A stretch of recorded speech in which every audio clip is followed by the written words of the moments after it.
Hey everybody, welcome on back. Happy to have you here. Slasher Weenie, thank you so much for being here. Yeah. Sorry I was running a little bit late there, Weenie, but thank you for always keeping me on track. Slasher, good on you for not having the Red Bull today. The venti ice latte, totally, you know. You didn't have Red Bull and that. That's where we're building progress. But yeah, going a Friday night shift to a morning Saturday shift, I mean, just work for 18 hours and then sleep for a day, you know? Yes, power to not being a fiend. So today what we're going to be doing is going back into Manor Lords, and we're going to adjust how we start. So I am starting a new one, but I want to change my approach, because up until this point I've just kind of been exploring the different mechanics and really kind of putting into practice the ones that I'm curious about. And I think what I'm going to do this time is, no matter where they put me, which is probably going to be in that upper right corner again, like Zweihau or something like that. I think wherever they put me, that's what I'm going to focus that village on. So if I have rich clay deposits, I'm going to, as quick as possible, set up trade regarding roof tiles. And I'm going to focus my town's developments on whatever that is. So deep mining if it's a rich deposit. If it's a very lush, fertile ground, I'm going to focus it on farming, things like that. So I'm going to change out kind of how I do things. I'm going to fix mustache, and we're going to go ahead and fire this up. So I am going to keep, I'm going to keep my normal coat of arms. I'm going to keep the guy who looks like he's been launched out of a cannon, and we are going to go for it. We're going to keep everything the same. I'm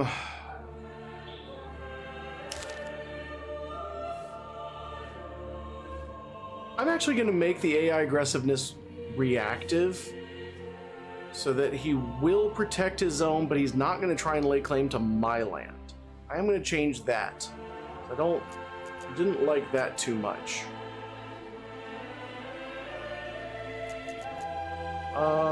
Let's see. We're going to keep everything else kind of as it was. I'm excited for when they add new maps to the game. I think that's going to be lovely.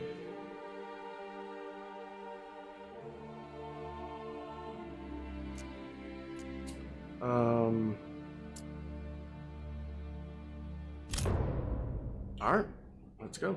Let's do the thing.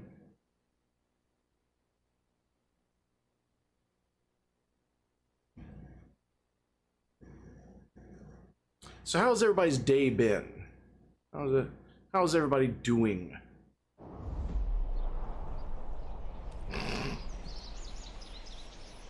All right, let's see. Oh, they put us in Goldhof.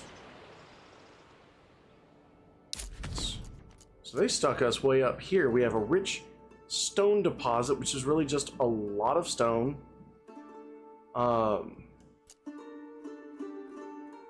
Waldbrand has the rich iron. So that's definitely going to be kind of the first place we step into. This is better. This is certainly better than over here was Zweihau, because Zweihau is like as far away as you could get from everything, and at least Goldhof is more centralized. You do not get to choose. That is the issue. I also increased the size of the user interface, make it easier for everybody to see. We do have a very fertile land, though. So, oh wait, no, we don't. Yes, we do. Okay, it's like that. It's not even our land. Yeah, our land is actually pretty decent. We got a strip of less gold land, but other than that, like, this is a really nice area. The only problem I kind of see is that there's a lot of distance between the shrubs here and the wildlife here. So if we cut too deep into these trees, we're gonna end up losing one or both of these. So we definitely want to be mindful of that. So I think we're gonna focus on building out kind of north of these, because that's north. We're gonna build out north of these, but that does at least keep our industrial deposits fairly close to town. So yeah, that is not the worst thing. All right, new message. I shall unite under my rule, and we are going to start off with some connecty roads.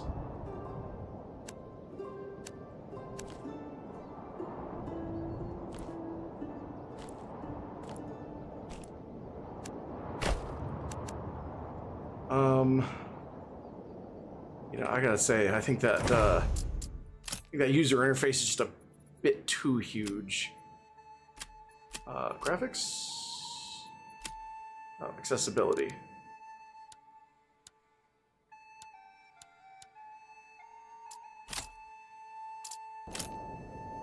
That's a bit better. Hey, Azimuth. Glad you made it. We're restarting. We're gonna try, what we're trying to do this time around is actually build the village based on where we are and the strengths of where we are, rather than try to force a village to fit, you know, where we are. So we're gonna go that route.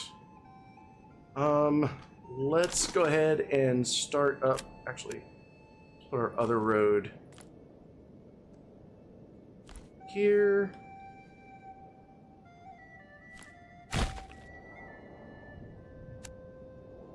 Yeah, Act definitely needs to sort out that sleep schedule.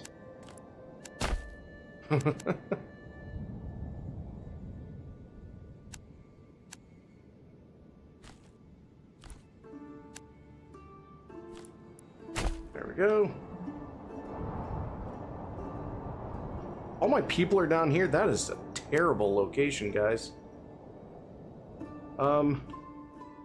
Let's connect these up.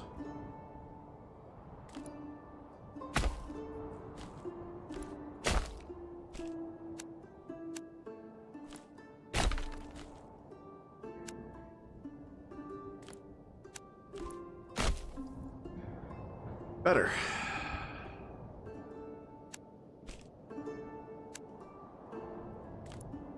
Much better. Okay.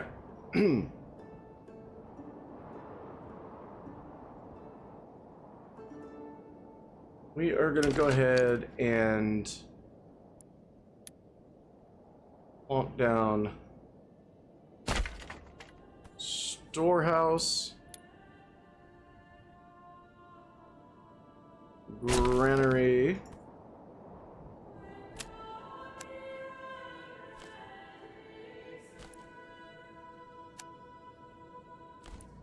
market, and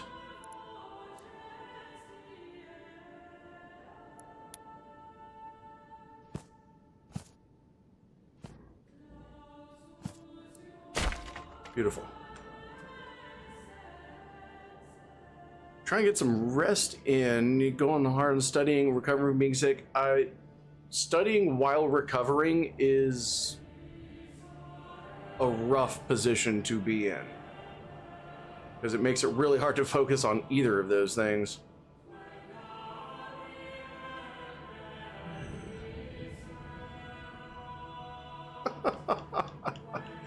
I mean, yeah, Slasher, I totally understand where you're coming from. I do.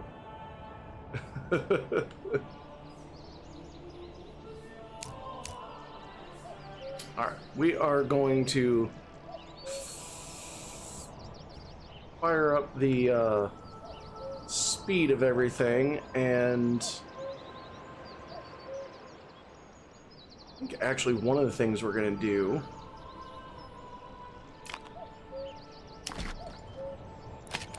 let's move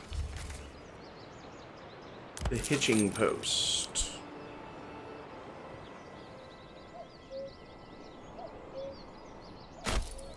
We're gonna move the hitching post. Yeah. Right back.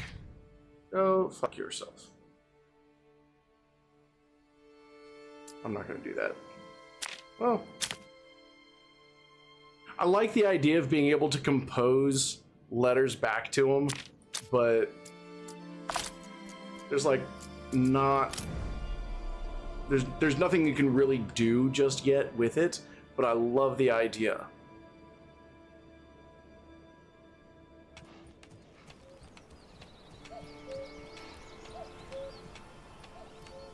Just give me a hammer and something needs to not move. I'll put it in its place.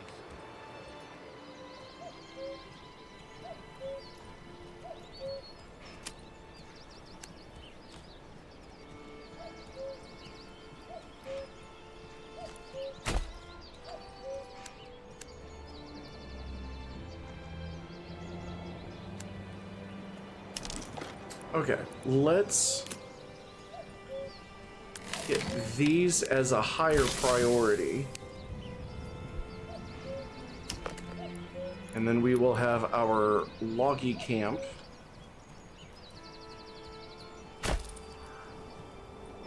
For deforestation. Not to be confused with defenestration. That's very different.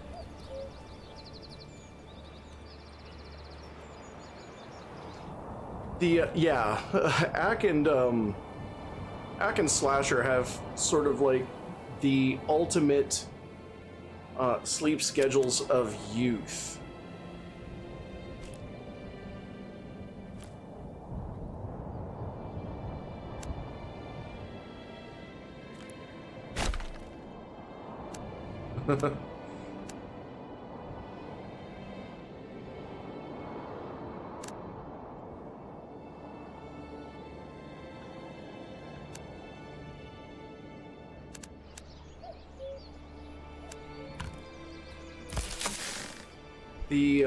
I think the other things that I'm going to try and do, I'm going to try and get the manor house done sooner. I'm going to try and get the manor house done sooner.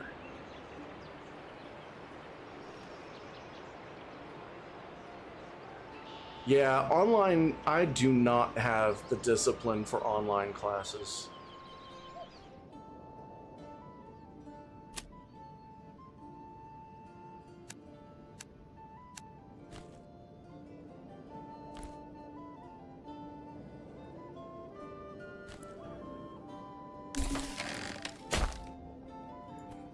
Like, at all. Alright, storehouse is done.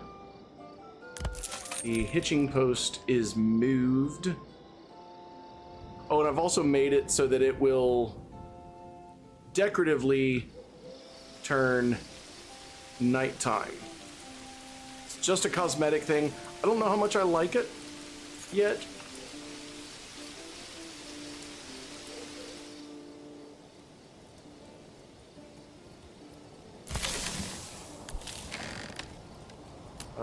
How about you guys hurry up and get the supplies in out of the rain? I hate when it rains, like, right in the beginning. Right in the beginning, it was like, I don't have a storehouse yet, I don't have a granary yet. Thank you for getting all my supplies soggy. That was fantastic.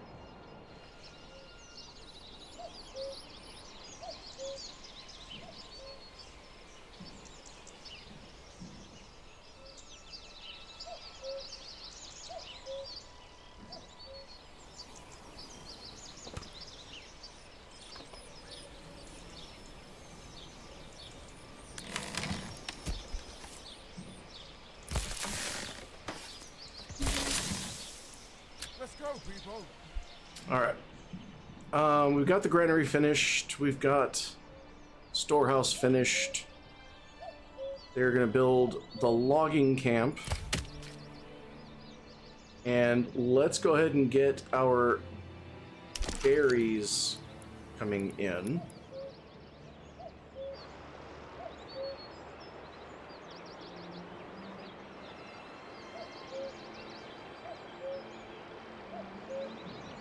Too steep to build.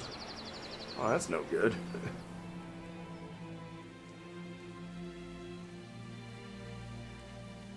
Where's the dang road?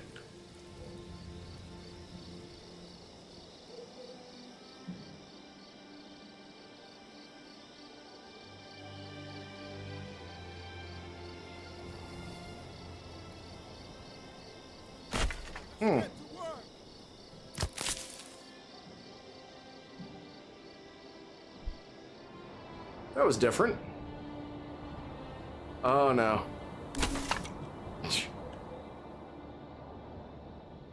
You know, it's not the first time I've seen Burger Kink. Just saying. Okay, so that too steep to build might come to bite us in the ass later.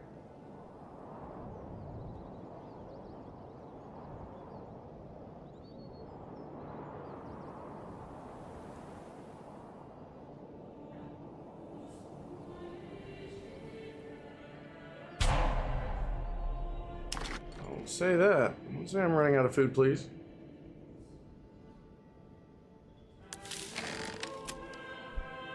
That shit in a granary. Alright, let's get our residentials up.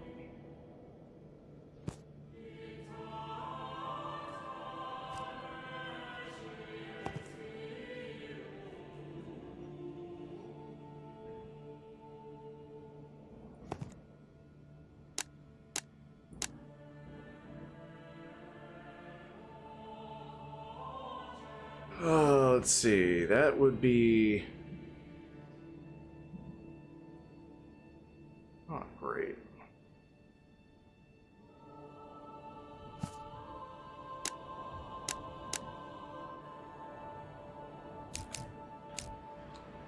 This could work.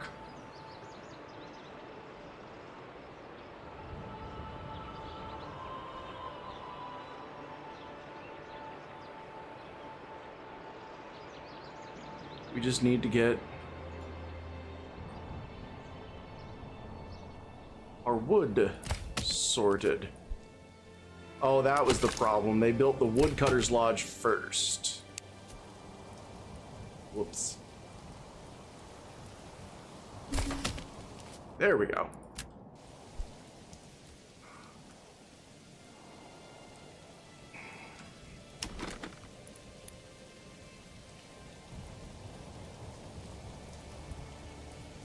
Let's see, let's actually...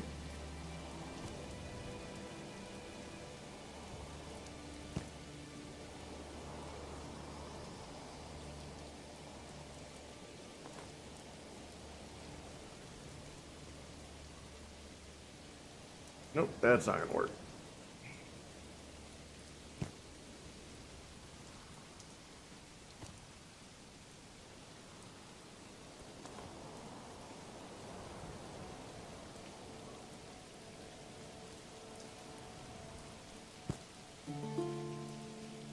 That's 4 plots. Don't. Wasn't this just working a second ago?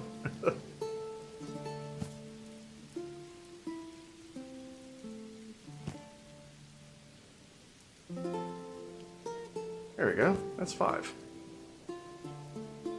And each one of them has extendables and expandables. Now we just need wood. I wish it would let you kind of earmark it. Like, this is what I want it to be, just like, you know, when we have the supplies.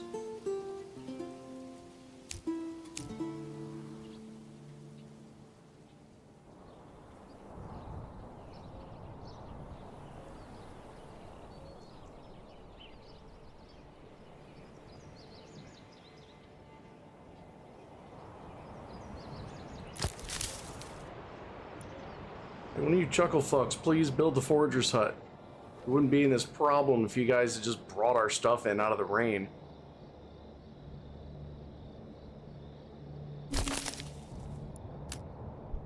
Oh, thank you.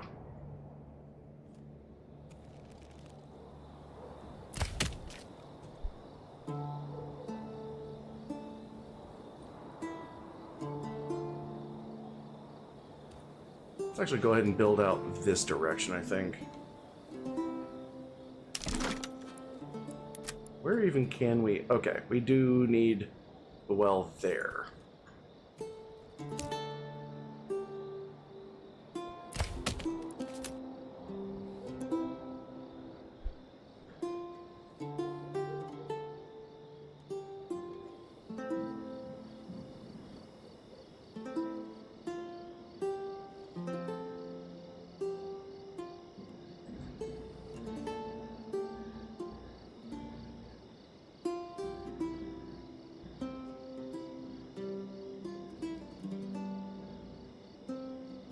Yeah, sleep schedules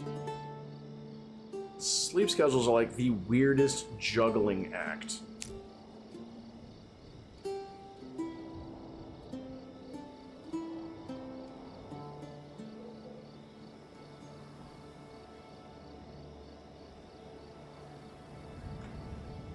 Oh, let me...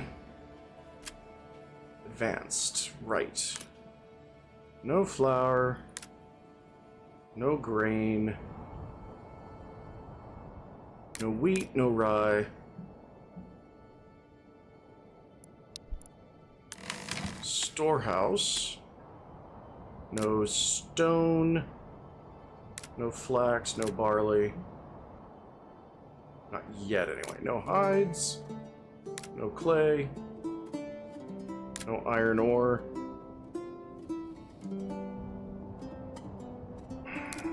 No wool.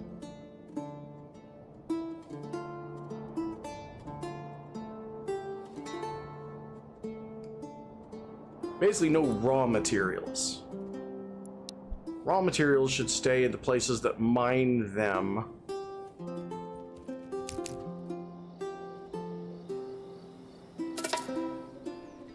Oh, fuck you, bandits.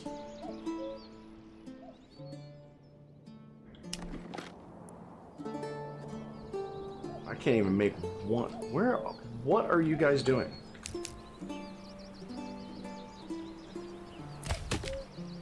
Can you hurry up?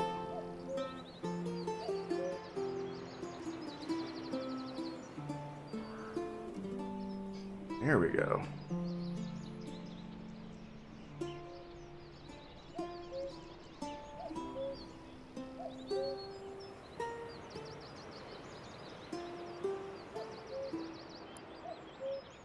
Like, I'd like for you guys to not be homeless, but you're not making it particularly easy.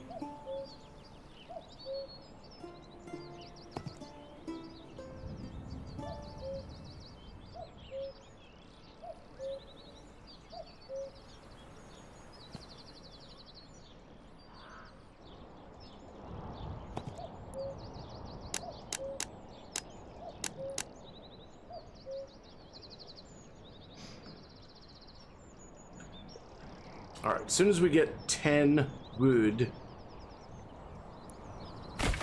Done.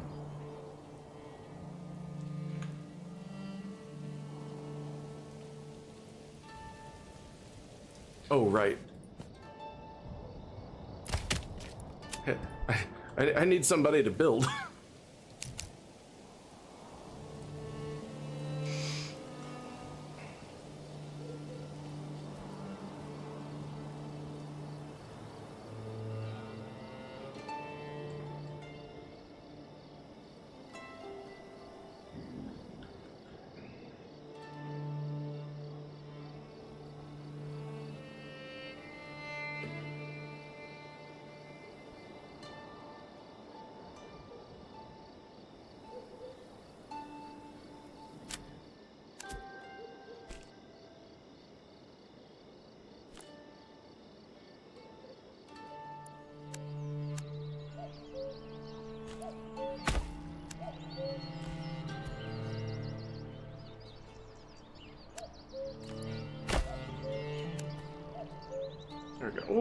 little bit of road work for the future.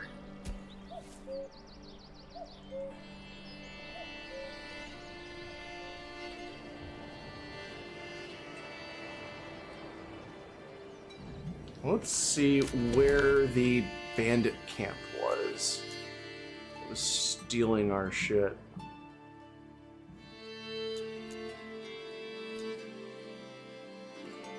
Oh, hey, that is so convenient. They are right next to us. Oh, that's handy dandy.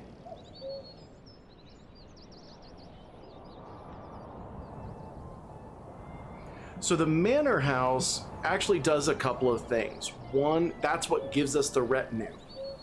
And it's additions to the manor house that allow you to expand the size of the retinue. That's the first thing it does. The second thing is it allows you to put into place different policies, taxes, to get the money into my coffers out of this region and into my treasury. Also the tithing, where a percentage of the excess food goes into getting influence. Those are all done in the manor house. And there are, I think, one of the requirements to level up is manor house, but I could be wrong on that. The other thing it does is it allows you to build towers and circles and garrison troops in it to defend against incoming attacks. It's good to have earlier than later, which I found out the hard way. It's a bit rough. Just a little. All right, let's see how our berry pickings are. Doing good. That is a long walk for my foragers to go.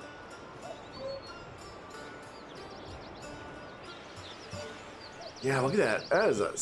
That's some steep land. That's a bit of a hill. I'm wondering if I'm going to be able to farm that at all.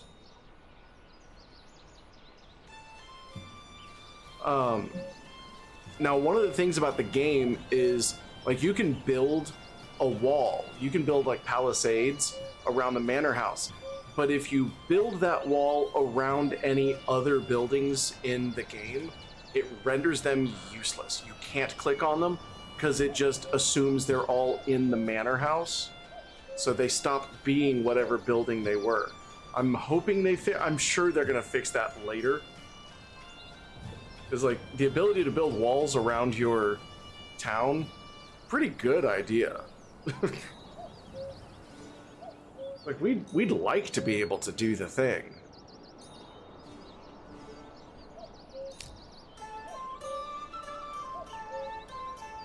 So we've got the wood being transported. 2 more woods there. I may pull my berry pickers out.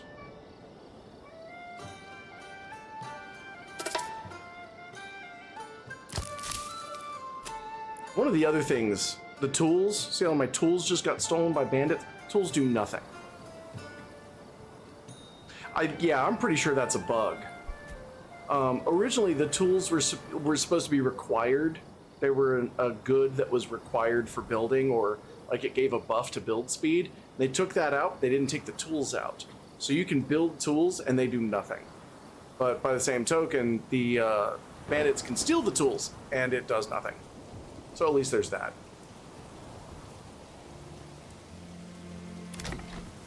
All right, all the goods are delivered. Burgage plots are being built, which is great because that means we're gonna have fewer homelessnesses.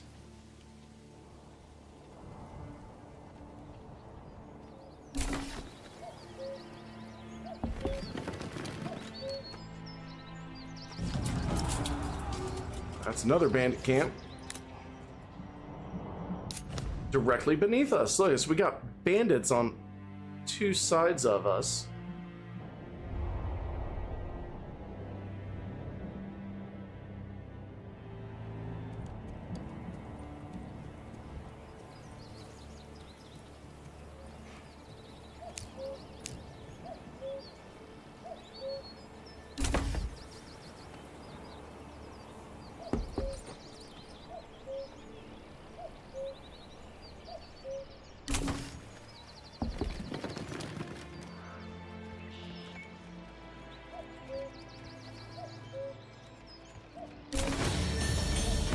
we now have increased our settlement size. We're getting ourselves our militia. So we can go ahead and build that spearman company, and they will just build as we expand. Now, let's get ourselves some vegetables.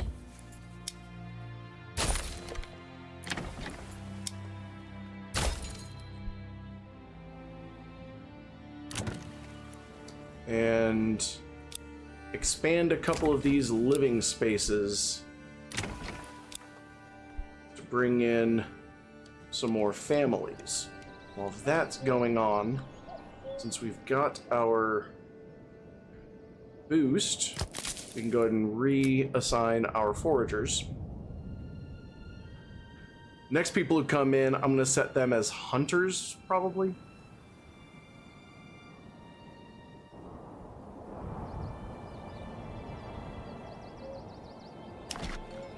For our manor house, we are going to need a small village, 20 planks, and 15 stone. But between now and then, let's take a look at what we've got. So we're actually on a very fertile area. So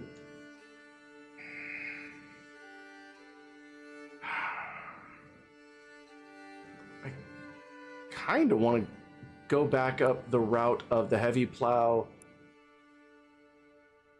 fertilization, but we haven't cleared any of the land yet.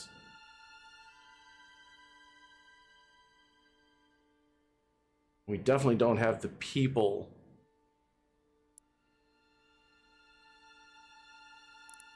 I shouldn't, I mean,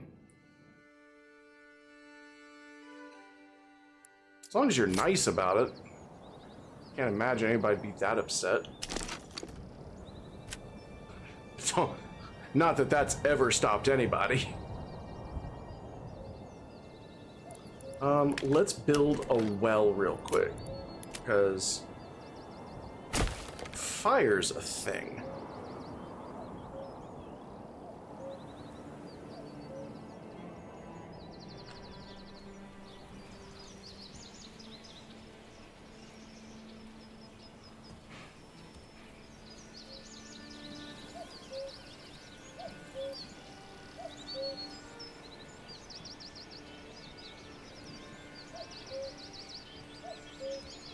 Second shifts, here's the other side of that though, is they shouldn't be putting you on a morning shift the day after a night shift.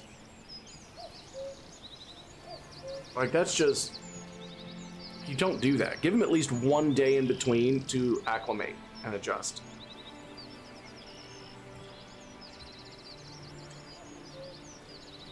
Day shift to night shift is totally fine.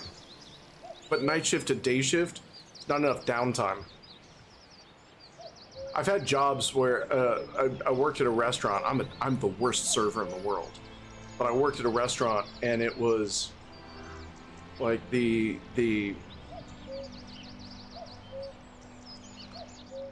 biggest issue that I had was going from night shift at a restaurant, which was Cheeseburger in Paradise. So it was basically the hours of like an Outback Steakhouse, an Applebee's. We'd be there until like midnight, 1 in the morning, and then I'd come in for lunch the next day.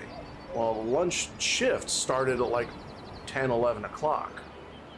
So I'd go home, still take like an hour or two to unwind and eat, get to bed, and pretty much as soon as I shut my eyes, I'd have to wake back up and get ready to go into work.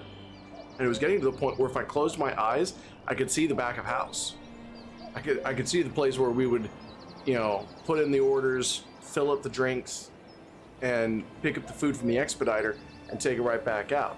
You should never close your eyes and still see where you work involuntarily. Like it was burned into my retinas. Is what it felt like.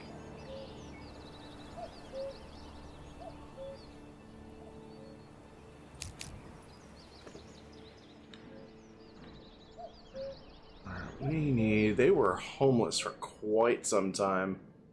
So it's going to be a little bit before we get people.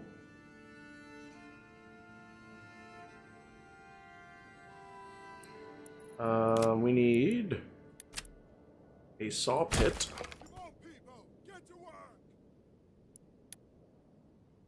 And we are gonna need a hunting camp.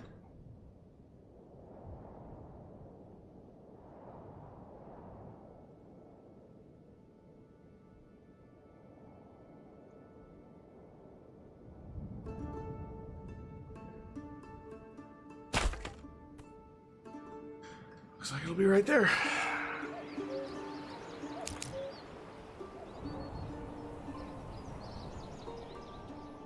As soon as this is done.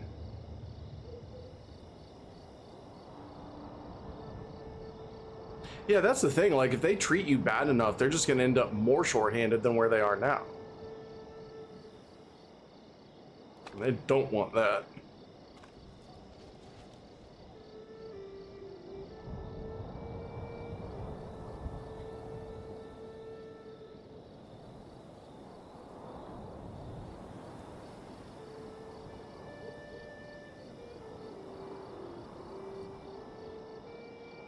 Oh, there's no way they're gonna fire you for just asking.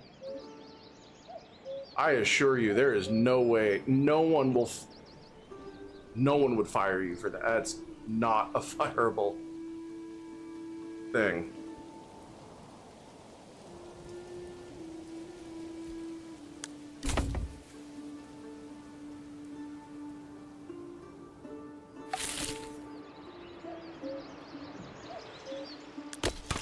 Nope, running out of fuel. Alright, start cutting the logs. Cut them into firewood. We need firewood. That's a problem. How fast can you cut firewood?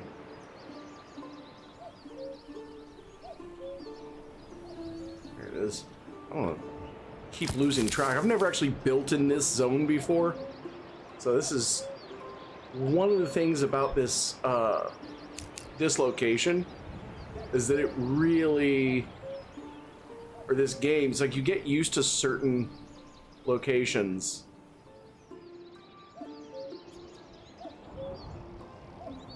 All right, so here's my question: how do you, I don't? It's not, okay, not a question, observation. I don't like the nighttime, so I'm gonna go ahead and turn that off, at least until at least until I actually have enough population that the houses light up.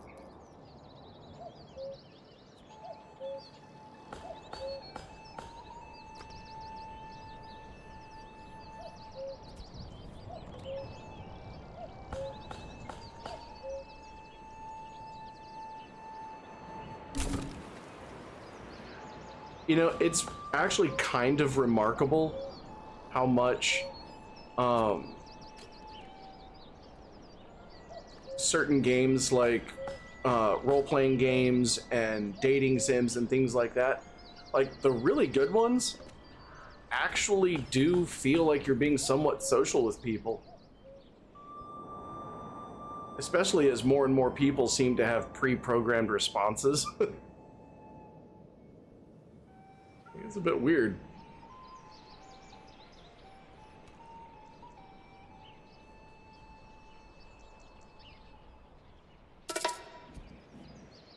No, my berries.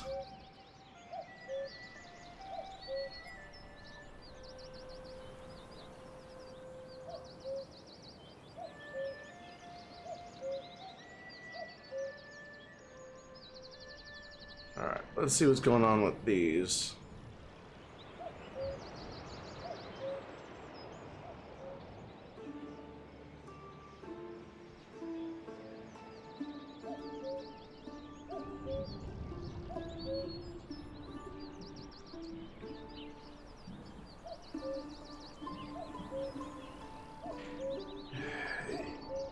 You are experiencing Slasher, you're experiencing probably one of the biggest issues of basically being an employee. This is why I will always tell people entrepreneurship, like, if you have a chance to run your own business, do it. Do it. Because anything short of that, like, it's stressful and it's hard and you can't blame anybody for failures but yourself. So that kind of sucks. But it really, really does beat being an employee.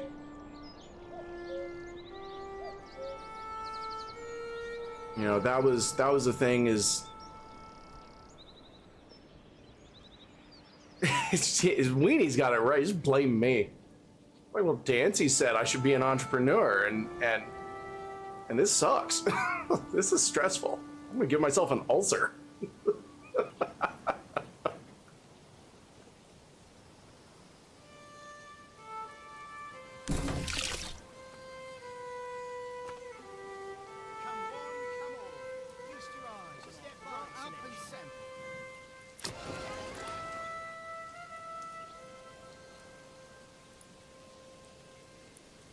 Well, we've got fuel at least.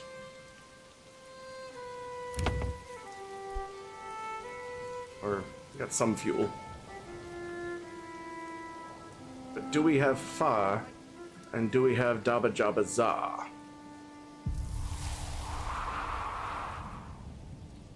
Winter is approaching. Yeah, everybody at work's gonna be like, who the fuck is Dancy?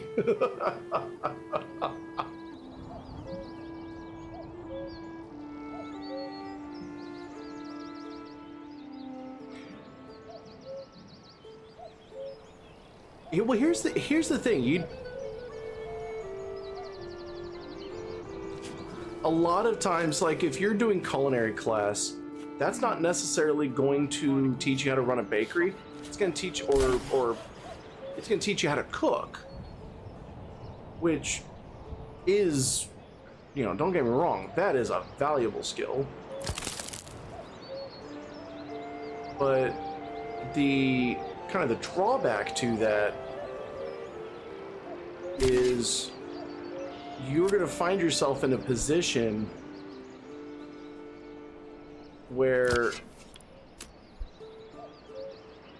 you know, if what you're doing is baked goods, all you got to learn how to bake is baked goods.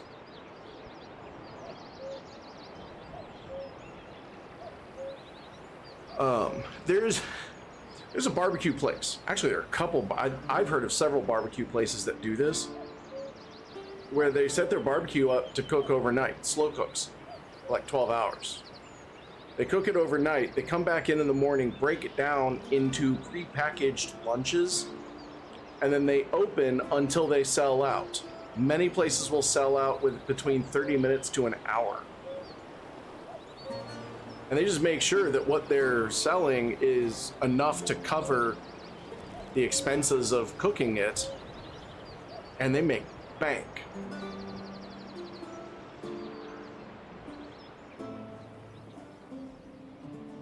Make absolute bank.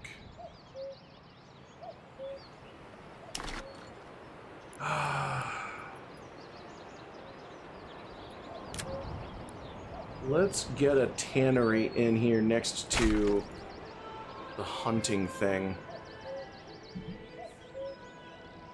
That's the other thing, trade schools. Trade schools over college any day. I've never heard of anybody going into student debt at a trade school.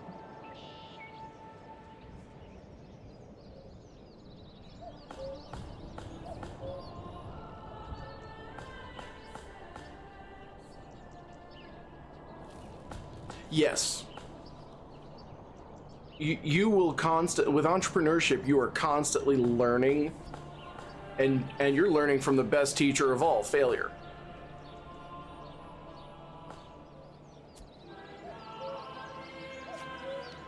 I was extremely lucky.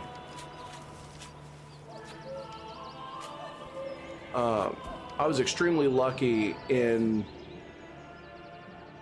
owning my dance studio, that it was basically handed off to us by the previous owner, who had built a pretty decent community. Now, when he handed it off to us, like, there was a lot of times I did not get paid when I owned it. But like, it was well on its way to being profitable, and then Big Rona hit. And you know what? When there's a communicable disease that you get from people breathing on you, last thing you want is somebody standing this close to you. I used to own a dance studio. Used to. I'm retired. That's actually where my name mrdancypants came from. Because I spent 6 days a week in dance pants. I wore dance pants 6 days a week.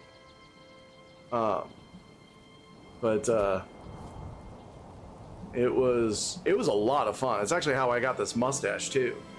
I grew it out for a ballroom competition. That the theme of the competition was the 1920s. So I'm like, I'm gonna grow a handlebar mustache. And of course, in the 5-6 months I was doing that, people saw it coming in, and it kind of became my trademark. And they were like, you know, you can never shave that now, right? And I was like, yeah, I know. Kind of became my thing. Those fancy tie knots and a handlebar mustache, and that's how people knew me at dance competitions. That's the thing, at any point, I can go out, I can start teaching dance again. That's the nice thing about entrepreneurship. You don't lose the skills that you've picked up. Like, the only thing that could really stop you is if either whatever you did became obsolete, like if you owned a Blockbuster video, you know, sucks, but here we are. Or if in the process of process of your work, what you did became illegal, like, you know, prohibition. Even then, it's like companies made it through prohibition. They just had to change their business model. You know, Welch's grape juice had to teach you how not to make wine accidentally. Make sure you do not accidentally put bread yeast into the Welch's grape juice. That's a federal crime. At least it was. All right, we have gotten ourselves out of the struggle we were in. I will say it is never going to be a successful venture to outlaw something you can make in a bathtub.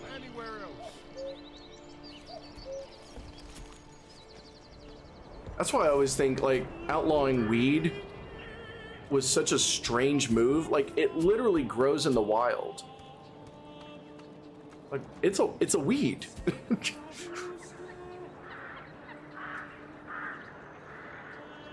And it's indigenous to this continent. Oh, sorry, Slasher. Firewood. Talking about the absurdity of outlawing the absurdities of outlawing something that occurs naturally in the wild. Like, what's the point? Meat! Get your meat here! So fresh, it's practically still mooing. So fresh, it's practically still mooing. Which is weird for meat that was harvested from a deer. But you know what? It is what it is. Let's get our stonecutters camp.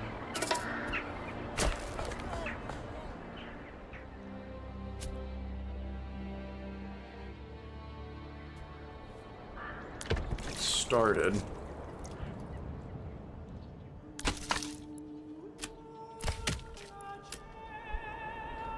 And we'll trade out our woodcutter for logging again. That's the thing, until you start getting new people in, until you overcome that first homelessness barrier, it is really, really tricky to get started. Like, you have to micromanage absolutely everything.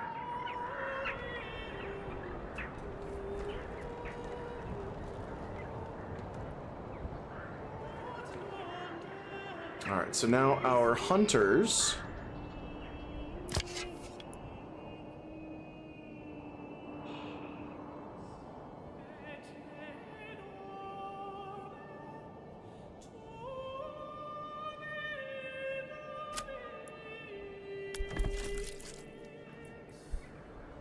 I kind of want to set them up as tanners, but so I think at this point I'm going to go ahead and allow hides in the storehouse for now. I don't want to, but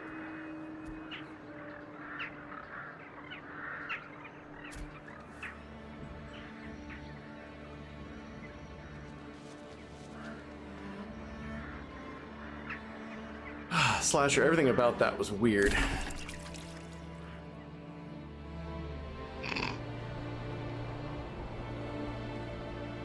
Everything you just said was strange.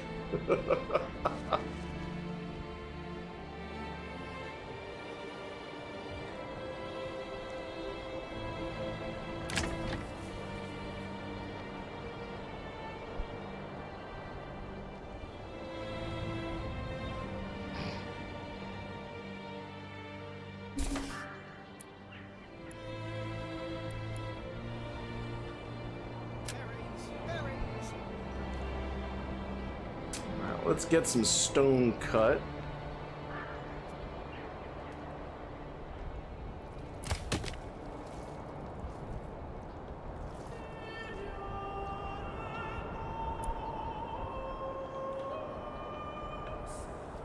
And after that, we can get some planks sawn.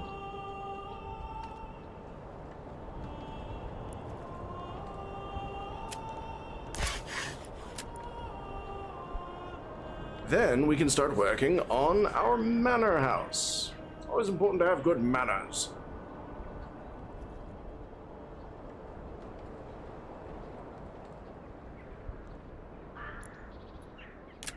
Because from there we need 20 planks.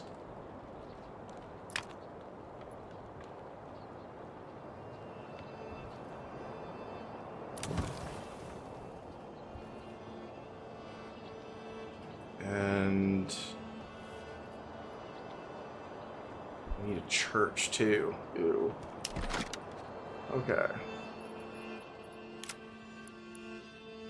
We need churching. We can get some churching in.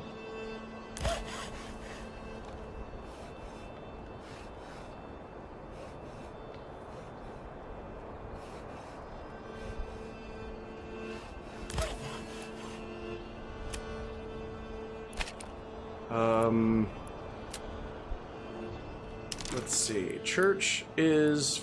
Let's see. We need 5 logs.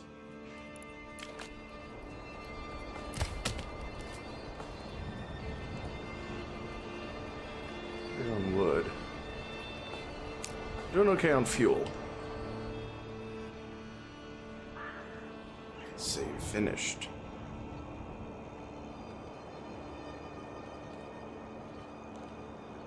Because this used to have.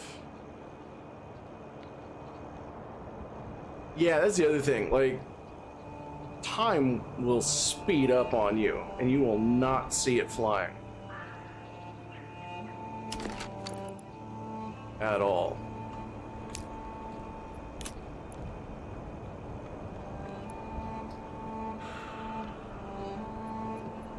Let's build the church first.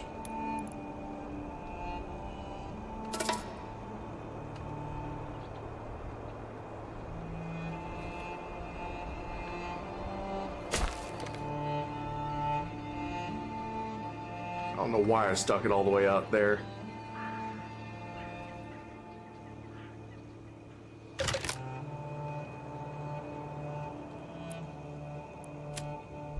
Yeah, you can lose 10. You can lose 10 years and be like, there are moments I don't remember what was going on like the last 10 years or so. I forget regularly significant portions of my life. Alright, that's in an unfortunate location.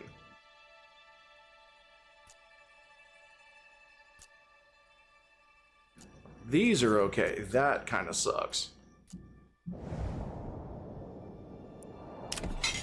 And our army is still only 10 spearmen.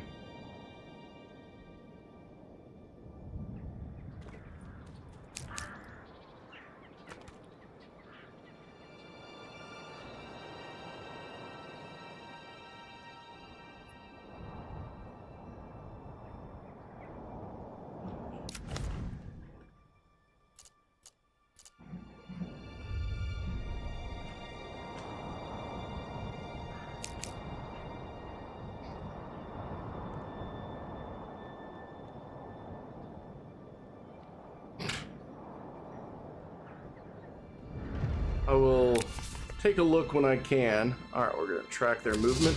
We've got 1 year. Shit.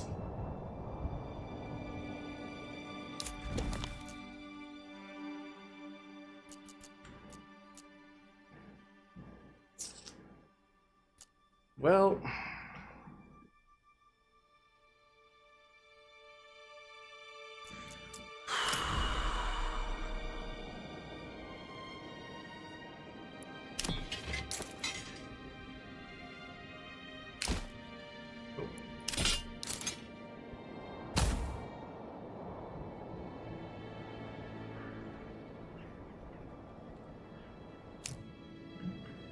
My liege.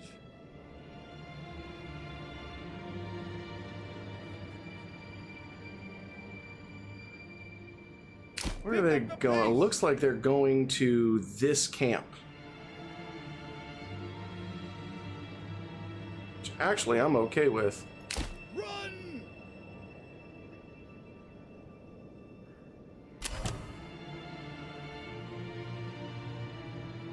I'm quite all right.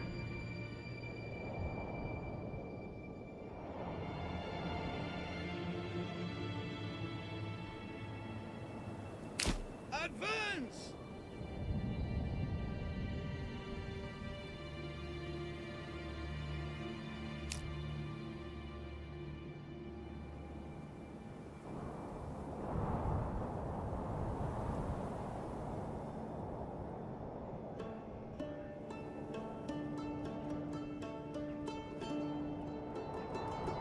They are definitely coming for me.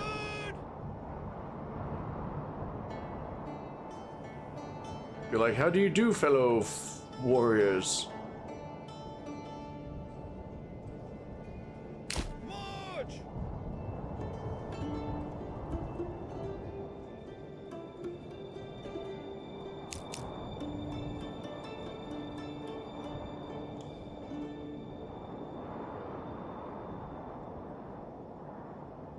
Oop. Forward! Advance!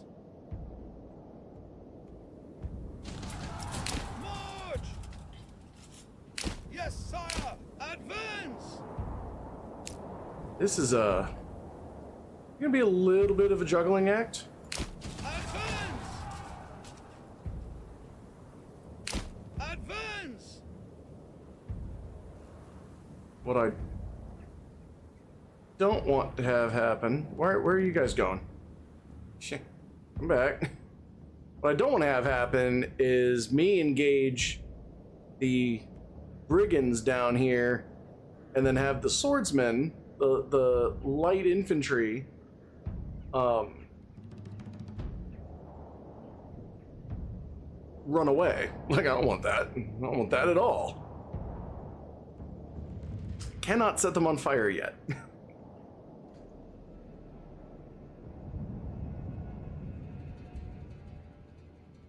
Now it does look like They are going for each other, not me.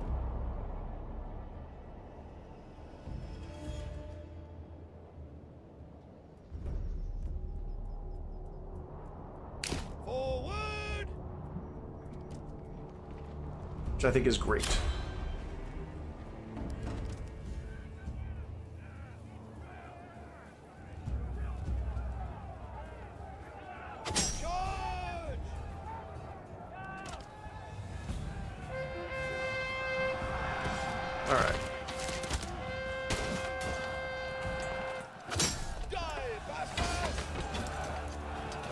Yes, give him the old die, bastards. Give it your all.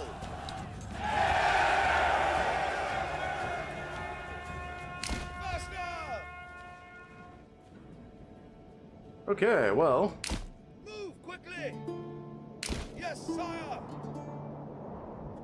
Oh, they're running up to the other location. Damn it.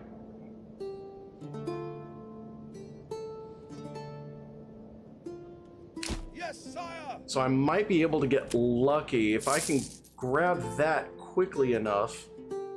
All these guys are coming in Nuzlocke. Where the... That's the farthest place. But I can at least pull them in here and take that.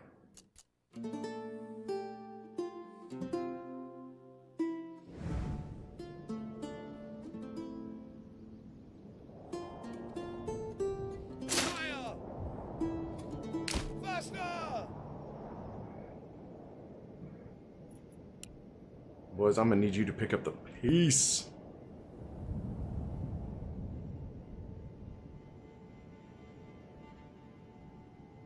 Come on. Yes, sire. All right, we're gonna send this to my treasury. Sire. Excellent. Run. They're gonna run up. Yes, woketh.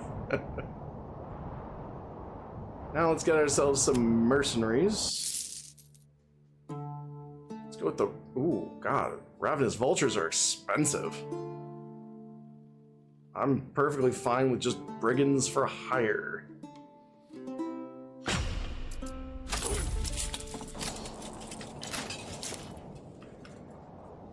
Hello, brigands for hire. This way.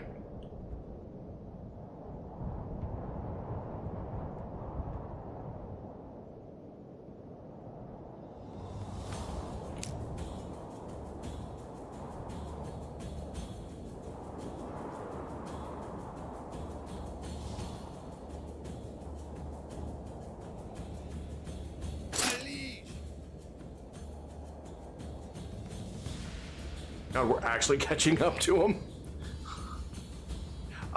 They are hired until they die or are disbanded, and you have to pay for them every month.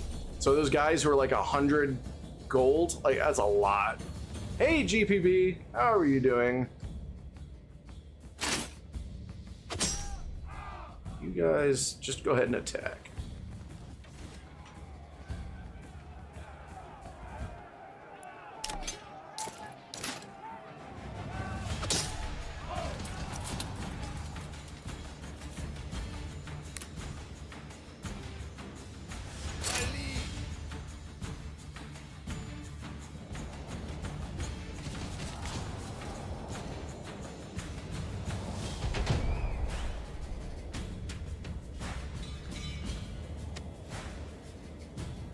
Okay, so I did get influence. I did get influence from being part of that battle. Good.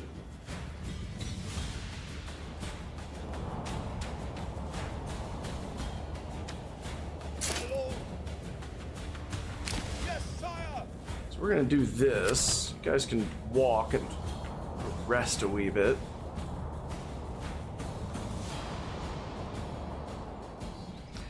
So this is how you get the start. You've really kind of got to be in a good position to get up a little bit of your infantry, get your militia up and running, join the Baron in the fight, but make sure that it's your guys who make it to the encampment. So now I just got more influence. Make sure it's your guys who can get to the encampment and actually get the money.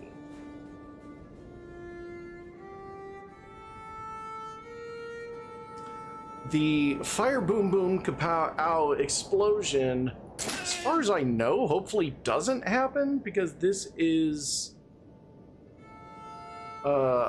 medieval, and if things are exploding, it's usually a result of an accident.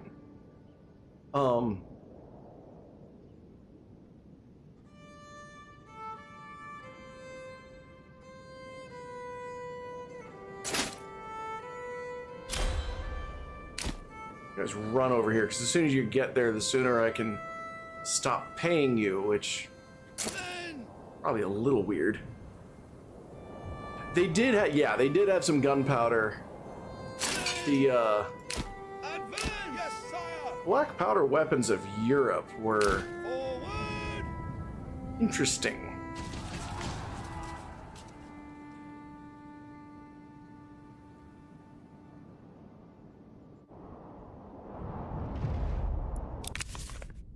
This belongs to my treasury now. Let's go ahead and disband you guys so that I'm not worried about you. Forward!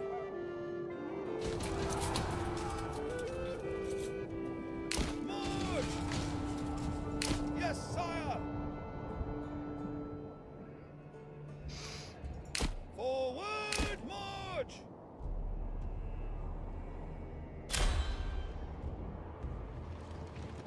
Charge!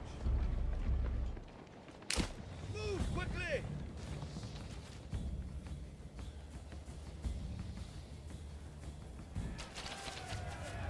Charge!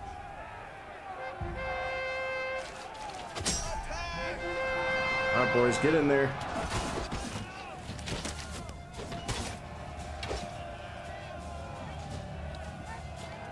And since we're flanking them from behind, they're far less likely to start stabbing us. Yeah. Pick up the pace! Now run, guys. It is now a race to the bandit camp. But that gave us a decent amount of influence and gold to start off. So now anything that happens, I've got 311 gold. I'm about to have a little bit more. I got 311 gold in my coffers. So if I start running into issues, you know, it really boils down to hire mercenaries to deal with them. As soon as you build the manor house, the other thing the manor house does is it gives you a boost of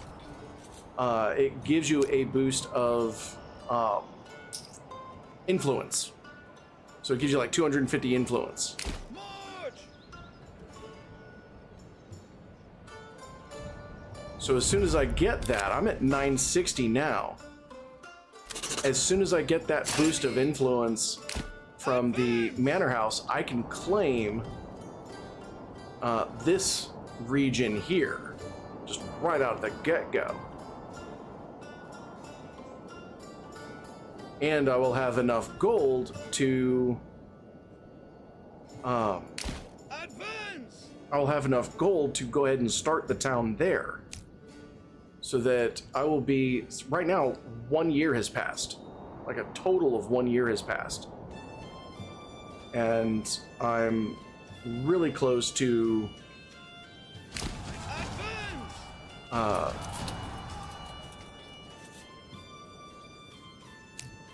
really close to getting my first 1 or 2 expansions.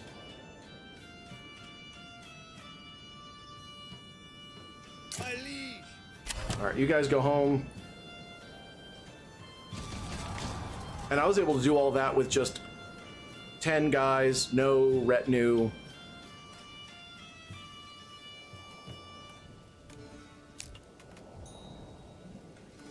And now there's not really much of anything going on. There are no more bandit camps just yet.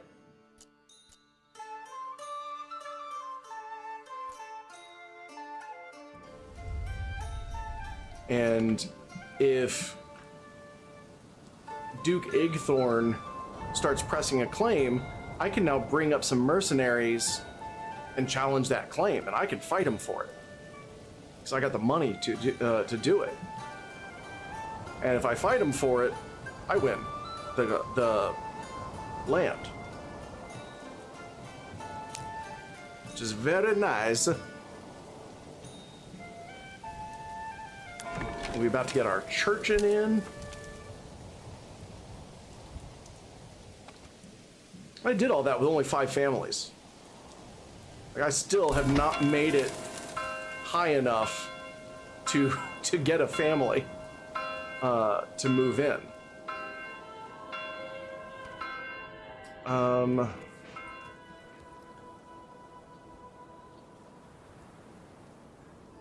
How's our berries? Our berries are regrown. So now we'll go back to micromanaging. We're still really mad about that homelessness bit.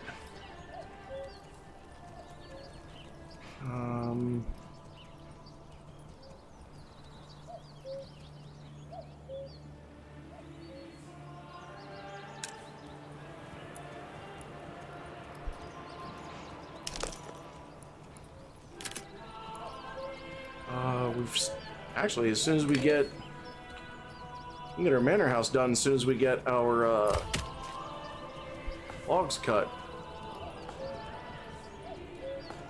We need one more timber, and we can build our manor house. Summer's coming soon. And soon the bees. Wouldn't that be fun? Come on, timber. It's going down. I'm yelling timber. There we go.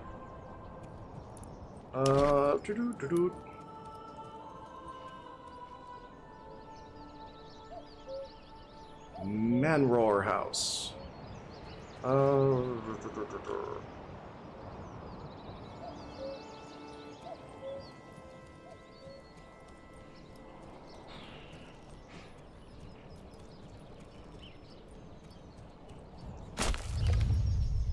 Alright, commit. So these things over here, those extra modules, which you can actually build later,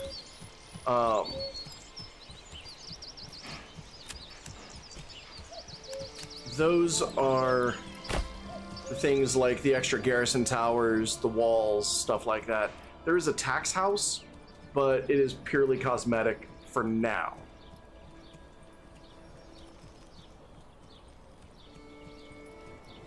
Berries, berries, Berries. bursting with flavour, fit for a king.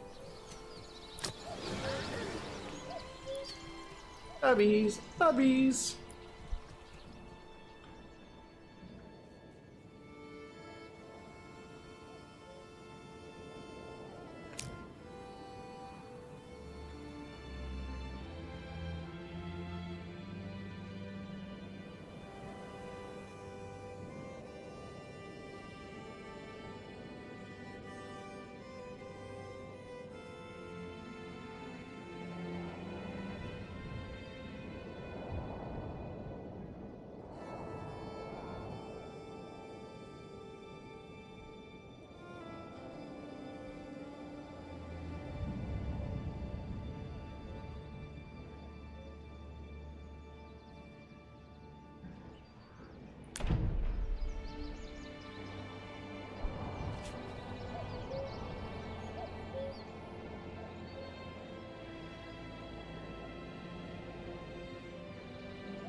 What are you doing? Okay, I've got one guy harvesting, 2 guys harvesting.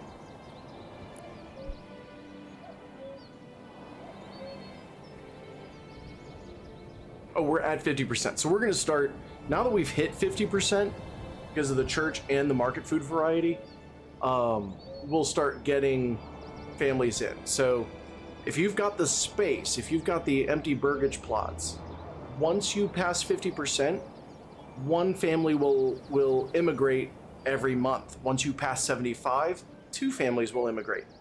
So there's no bonus for being at 100% approval rate, except for the fact that you can start doing things that your villagers don't like taxing them. And getting that down to around 75% means you'll still get people coming in to the area.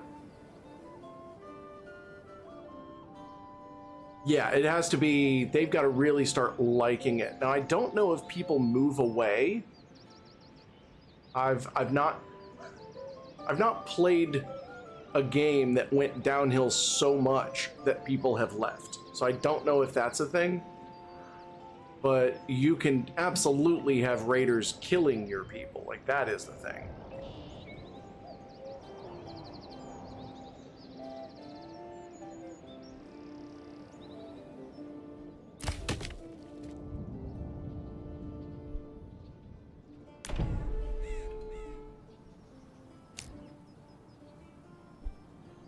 See, that first year is really micromanaging. There's a lot. It is a huge effort. If you don't start your village perfectly, it's not the end of the world, but it does slow you down a little bit. Now, as it stands right now, like, I don't have to use any of these things just yet. I'm not in a position, like, I'm not farming yet, so I don't need to put all of this in.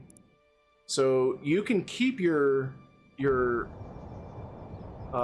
village development fairly. See, there we go. New family just moved in. You can keep your village development fairly blank slate for a while. So now that they've moved in, they're going to actually help me since they are unassigned. Anybody who's unassigned will help out with construction, or they'll move goods with the ox, things like that.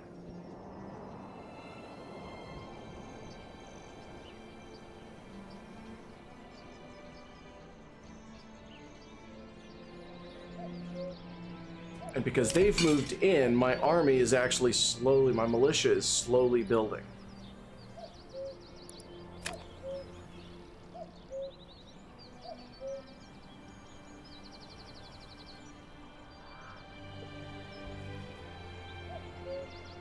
And once they build the manor house,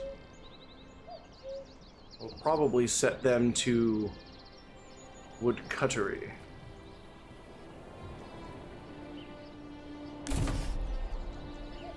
All right, so now I've got the manor, got a new retinue, and I can implement policies. I don't have to. But I can start implementing policies, and the policies are things like wild animals on rich deposits. So it's got to be a rich wild animals deposit. Breed twice as fast. So you've already got 40 deer instead of 20, and they will breed twice as fast, so you're going to get back up to that 40 faster, which means you can just leave a hunter there and you can have meat and hides on a steady influx, but it comes at the cost of 50% reduced yields from crops, so your farming is going to suck a bit more. So that's fine if you're on Zvayao, where farming sucks anyway. If you can get a rich deposit of deer, of game in Zvayao, hunting grounds is a good one to have. You're not going to be farming. Strict fasting, people don't like it a whole lot, but they skip every 5th meal. You know, so they're hungry. And then everything else is a work in progress. So right now, you don't need to use any of the policies. unless it specifically helps you. Like if you're not trading anything off for it.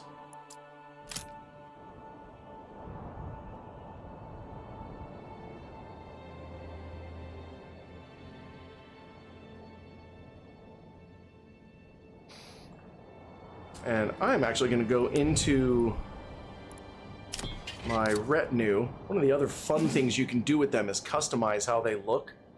So you can change their uniforms out.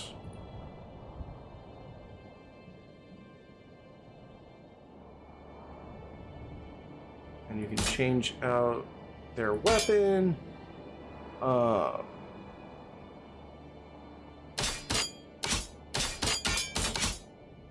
Like right now he's got a halberd. I think I can change that up to a sword. Oh, maybe I can. Alright, buddy, you're a halberdier.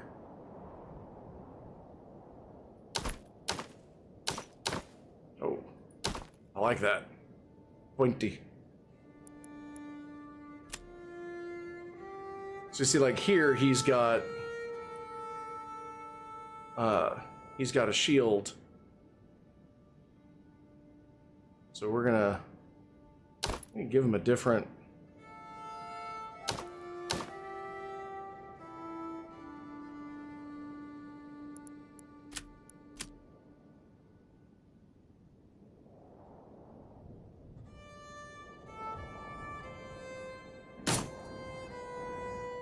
And sometimes it doesn't like to change.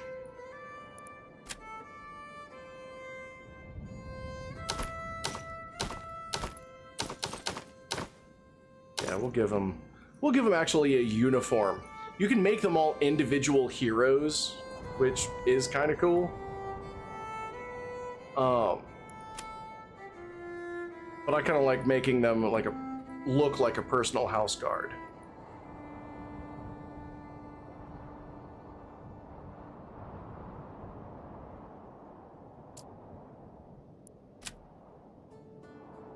This guy was pretty close.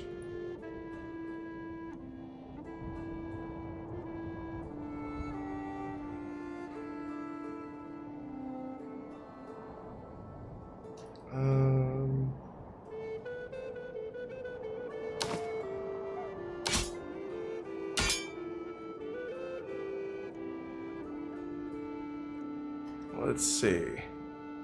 They can barely eat, but they died. Yeah, they got. With these guys are special.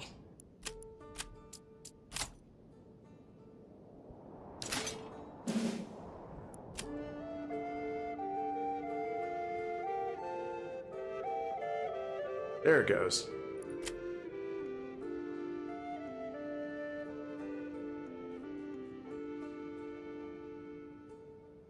Oh.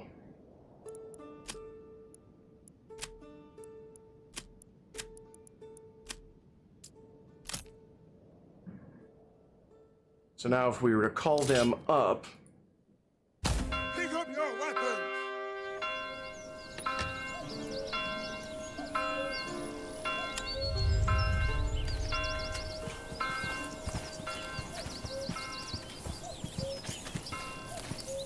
Here are my boys. You look fantastic. You look damn handsome. Got the gang colors and everything. Alright, fuck off.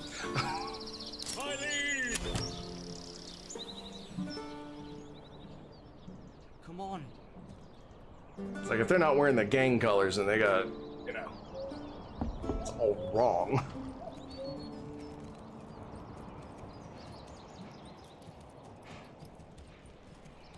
Hey, McDo. This is Manor Lords. It is medieval city building, little bit of ground combat and strategy, little bit of politicking. Ooh, we've got our influence. Let's take Waldbrand. Claim with influence. Yes. we will press our claim towards Waldbrand.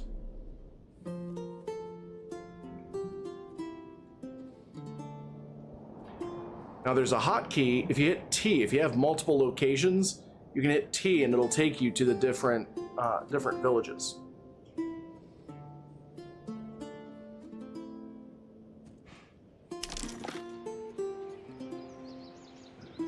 Thankfully, they're quickly getting over their homelessness bout for, half of last year. Let's start up a trading post. Let's get a regular trading post in. We don't really need livestock just yet.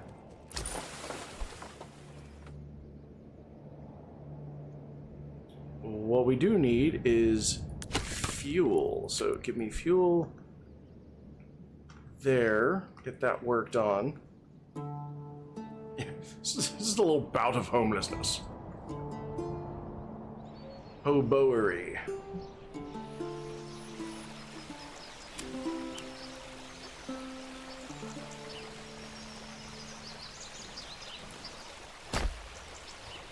Okay, okay, walk through the water, Good luck.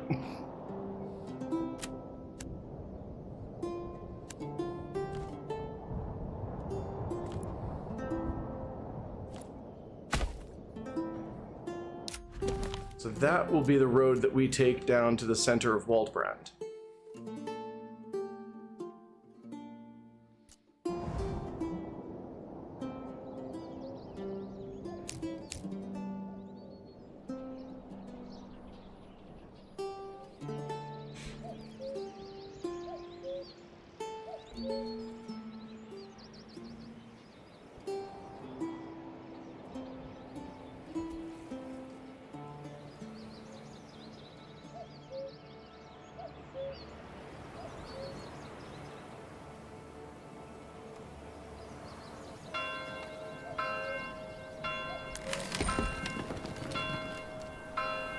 Timbers and planks.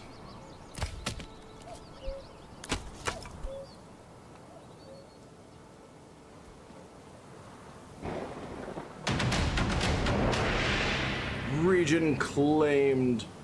Waldbrand. So now, this is actually where we left off last night. Now, if you remember, last night, it took us 4 hours to get here. 4 hours to get here. It took us an hour and a half. Definitely doing better.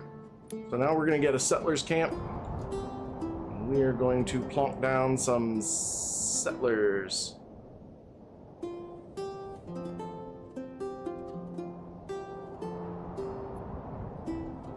Now we could do an average, but it's May. That's the other thing. It's May.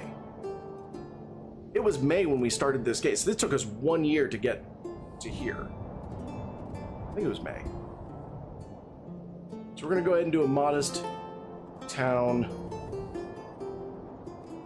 That'll save up some money. That'll save us some money for mercenaries if/when we need them. Now, we do have the slight issue of we cannot click these, so we are going to save the game. We're going to go ahead and overwrite the streamed beta run, because that's what this is. Go back to the main menu and load the streamed beta run. Da, da, da, da. And that should allow us to click. There we are. And we will rebuild that. We will build storehouse. It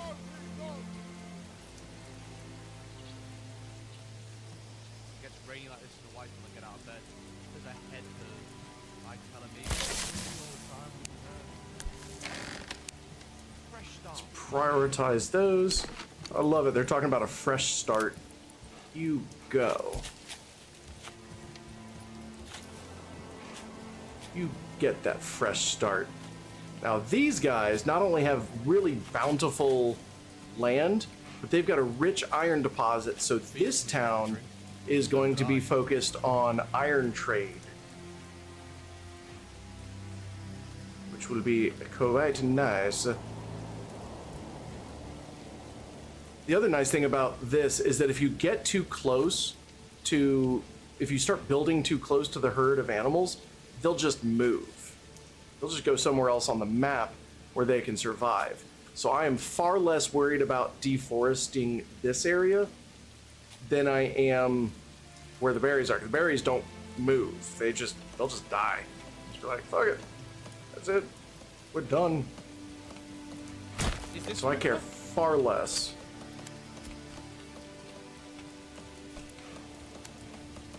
about those deer getting disturbed.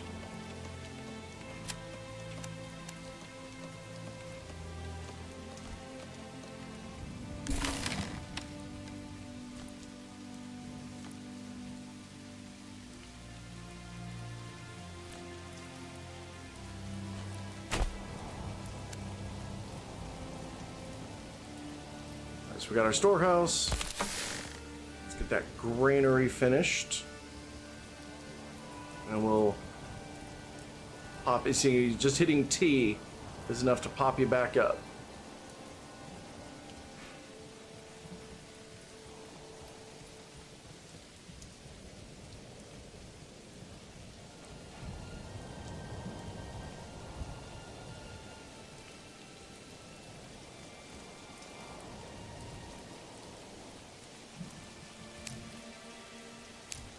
So we'll speed up the construction. Oh, bandit camp. Where are you guys? You're still kind of in this shitty area. Let's take it. Now we're in Newslow. Loserville.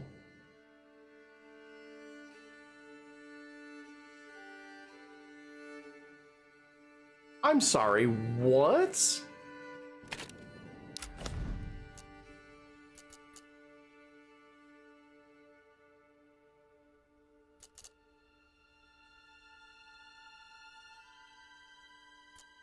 Loserville? I'm mildly insulted.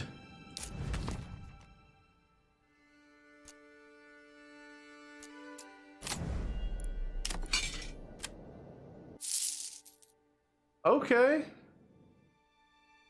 Guess we're arriving, bringing some battle brothers to Loserville.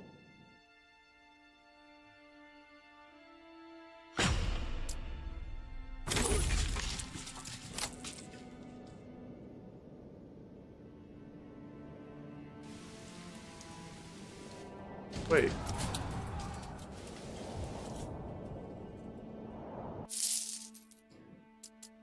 Where?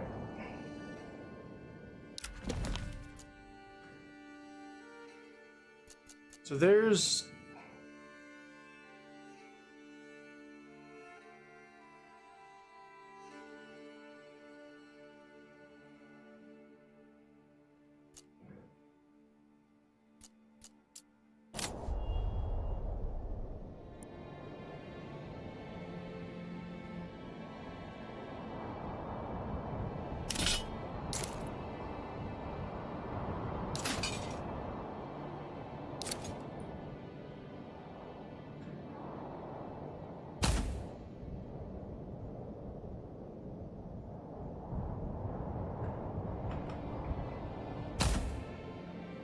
At least I can rally my guys down here.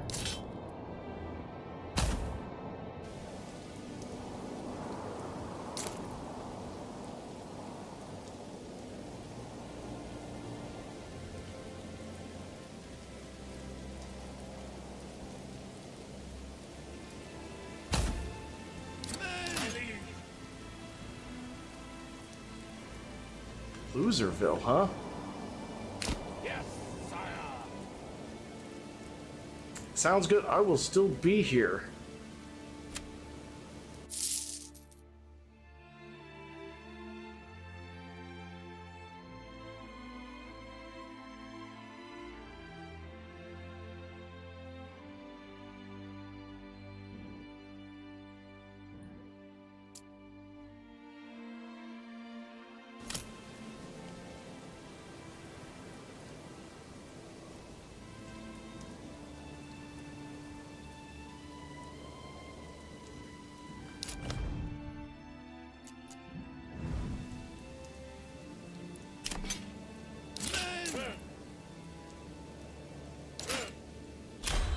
Your orders. Faster!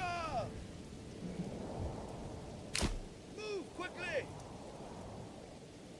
Yes, sire!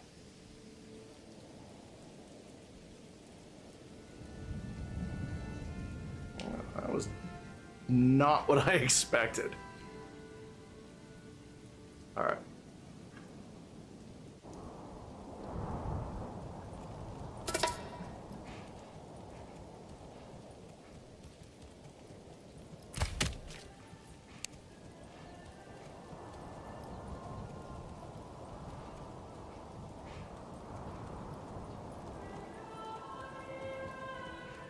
Oh shit.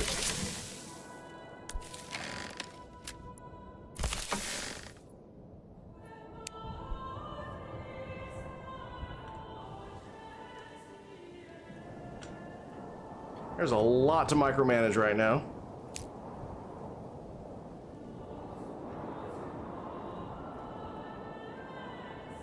Thankfully, my spearmen and retinue are still faster than these guys, but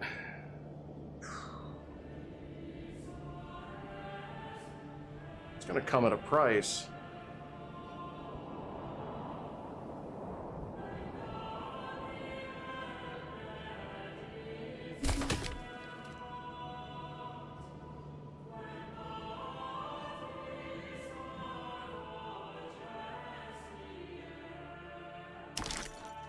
Let's put in real quick a market. Let's actually put in a road here.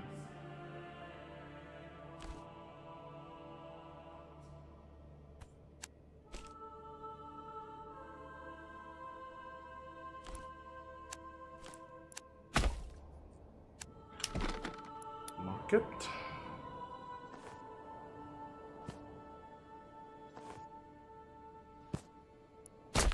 Go, market. You better market.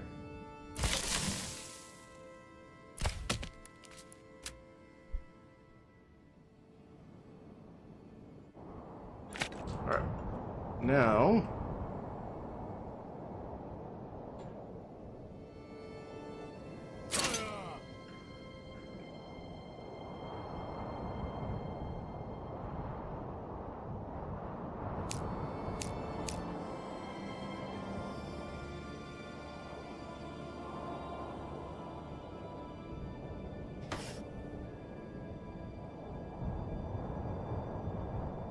all right, Woodstall, how about you guys finish this? What? Why is construction paused? No, don't pause construction. Finish the goddamn thing. My liege!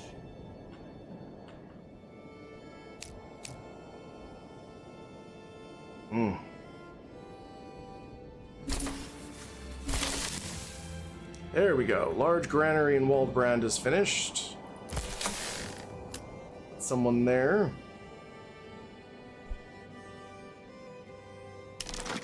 And berries. Berries. Get your berries.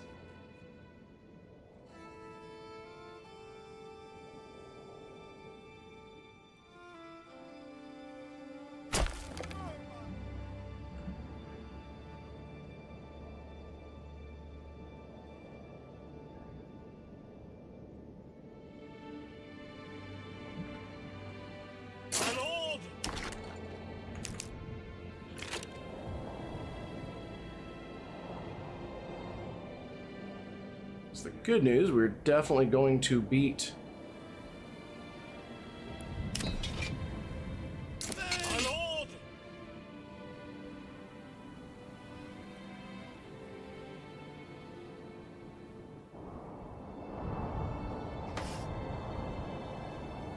that apparently was the problem last night, was I never set my retinue to run. So they were just walking everywhere, my spearmen were running everywhere. Yes, sire! It's all one big issue.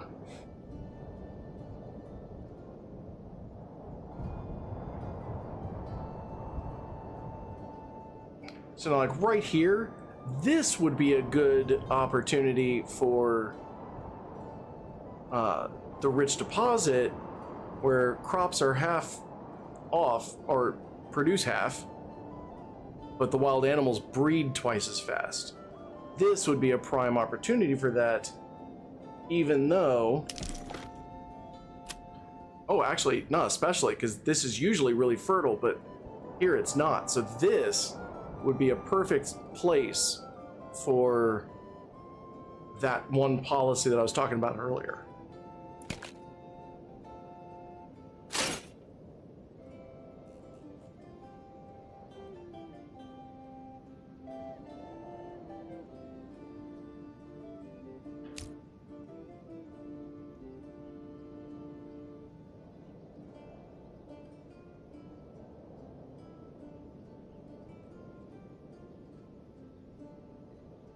I'll let my guys chill a little bit.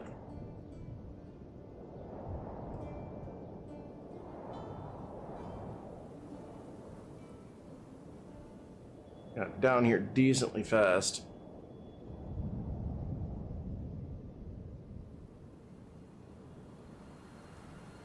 March! Men! Men!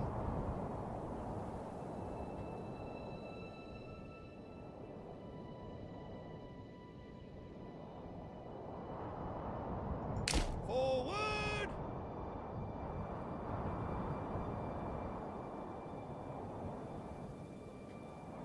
Now we've got to juggle this to Advance! not get ourselves completely caught. Yes, sire!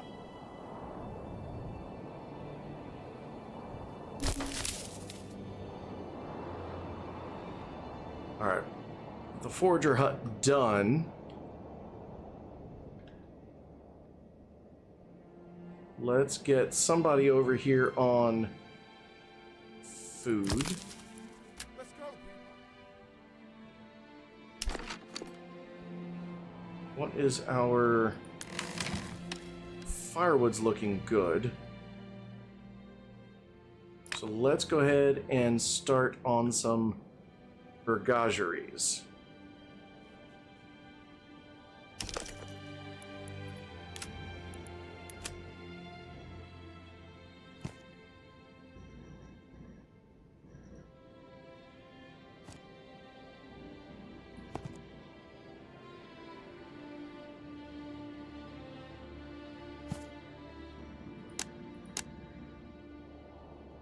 One, two, three, four. I've only got 8. Let's get a little bit more before we do that. My liege!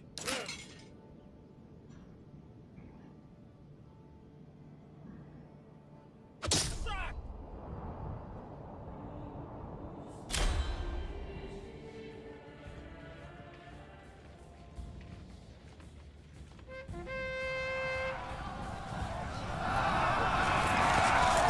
Oh, they all missed.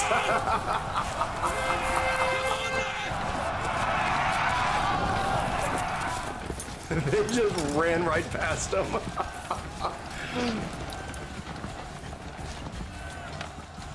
That was hands down one of the goofiest things I've ever seen. Push!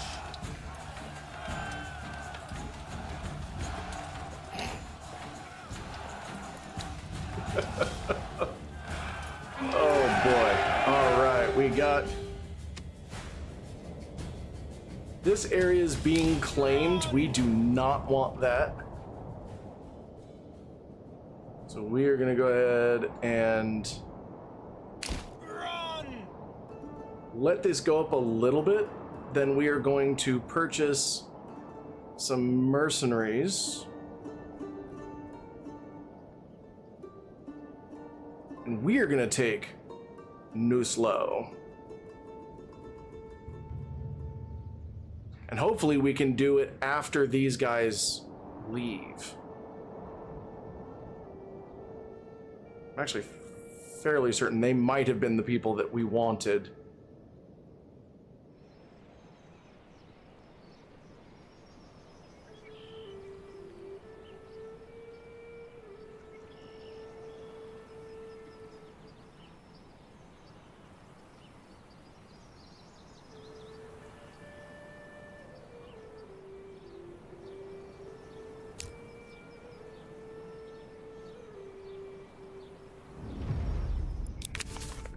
Send it to my treasury.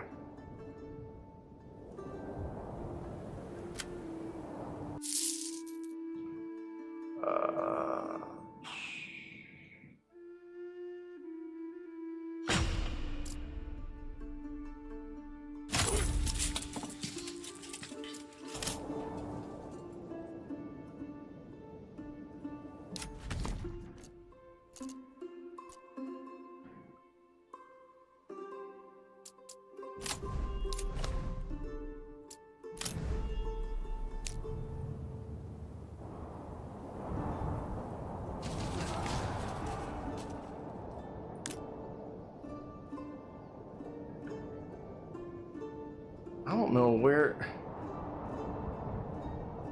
I gotta look this up.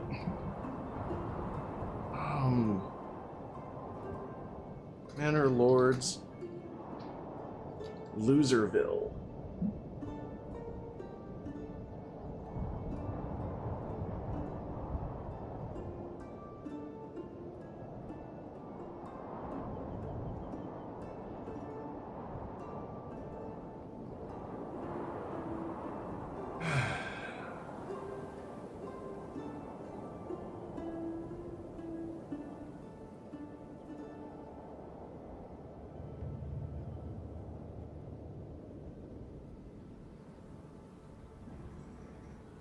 Personal glitch.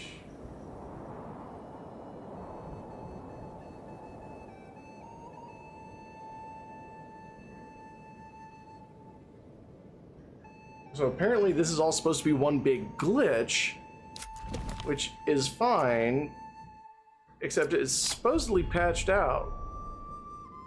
And yet here we are.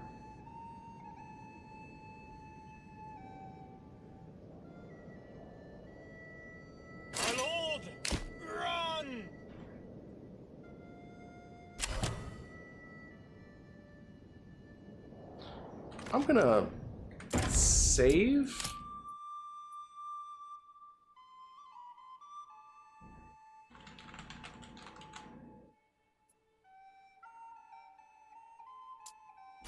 And reload and see if that doesn't fix. See if that doesn't fix the issue, the boggle that we're having here.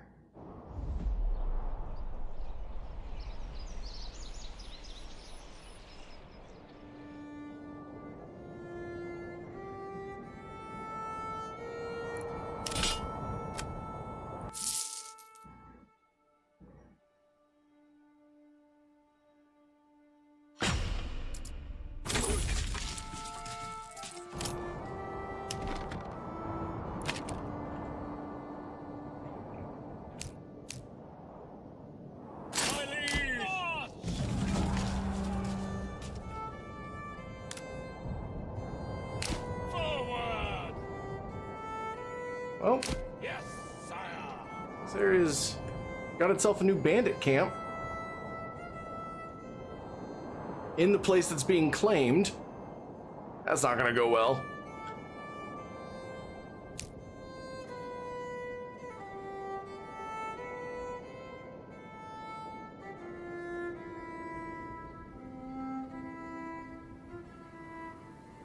Alright, new mercenary companies available. Let's see. Yes!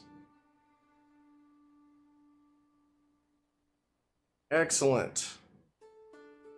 These guys are going to arrive in Nuzlo.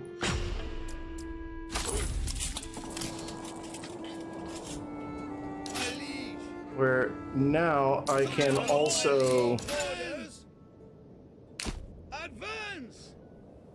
bring them up.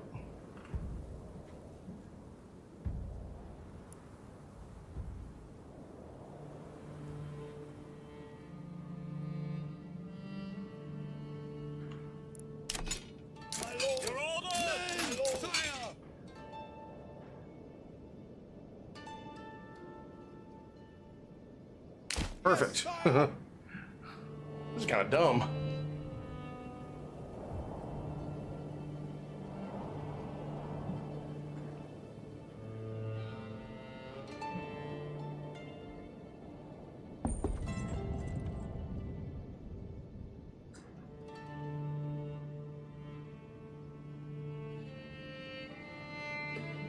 Just had somebody move into Goldhoff. How are we doing here? Alright, we got 11 timber. Let's go ahead and build our burgages here. Oh, nope, that's not it. Nope, that's also not it. Please stop everything you're doing.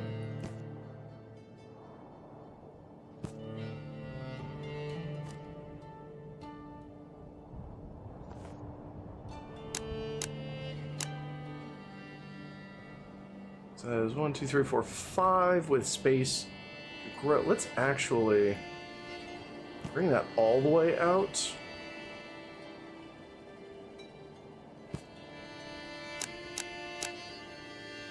That looks much better.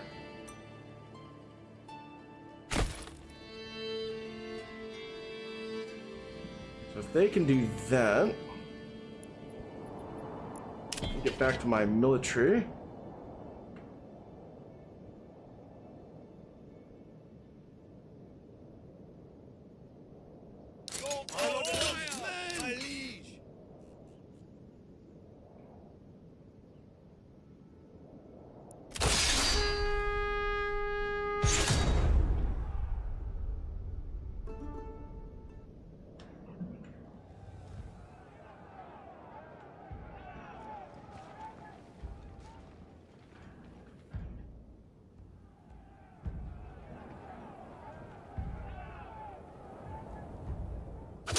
Kill them!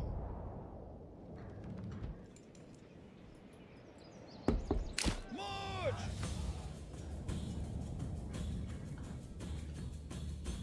Destroy them! Alright, looks like we're gonna take out their archers real quick. Let's see, let's have them hit the archers. Kill them, men!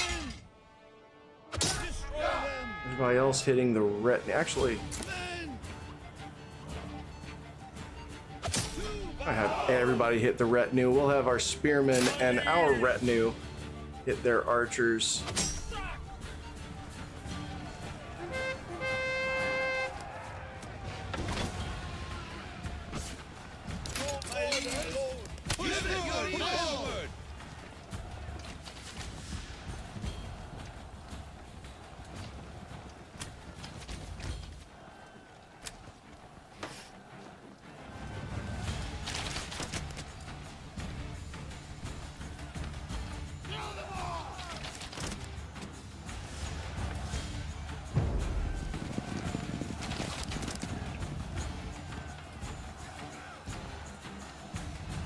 We've had some wild animals migrate. That was probably in Waldbrand.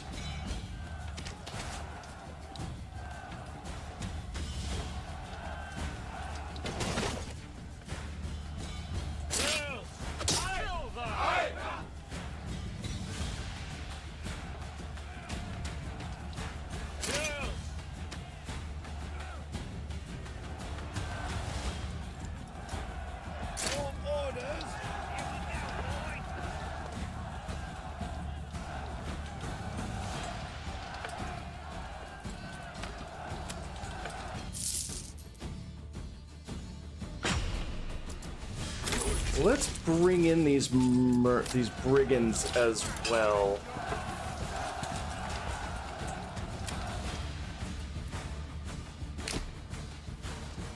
They just came in.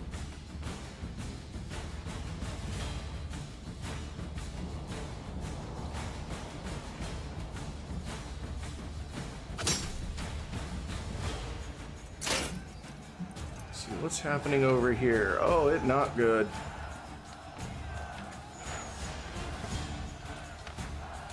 Ooh.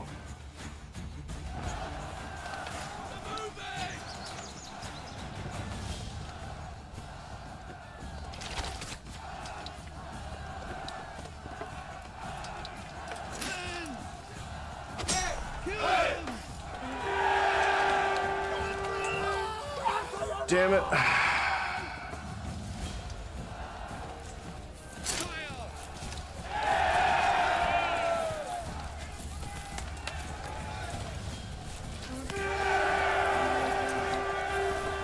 Getting my ass kicked.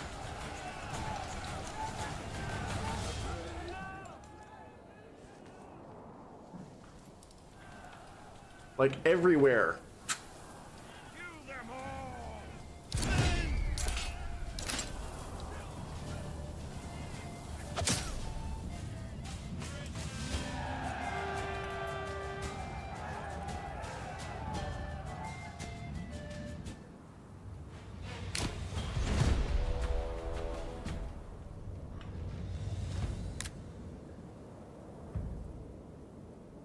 Oh well.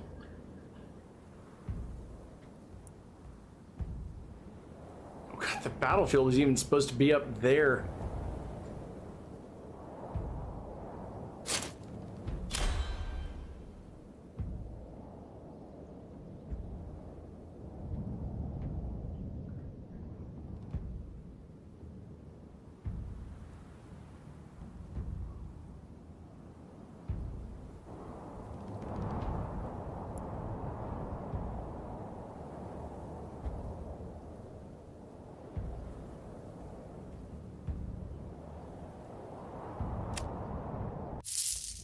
No more mercenaries.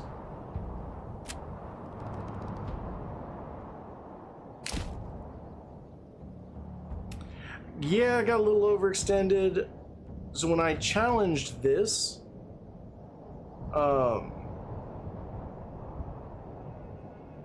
he builds a ridiculously huge army, like, and very quickly.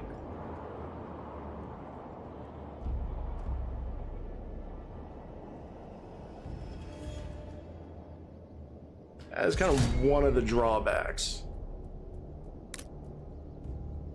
That's still them.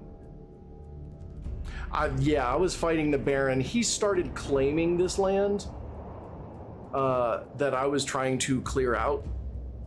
And so I'd hired some mercenaries. I ran into the glitch where like all of the mercenaries were in Loserville, which is actually a Quentin Tarantino reference. So I had to save it and restart, and I was able to call in mercenaries, but the Baron was able to call in mercenaries from the same border edge. So that kind of sucked. And then I got the last two sets of mercenaries, but while it said that they started in Waldbrand here in the center, they actually came in from like the farthest edge.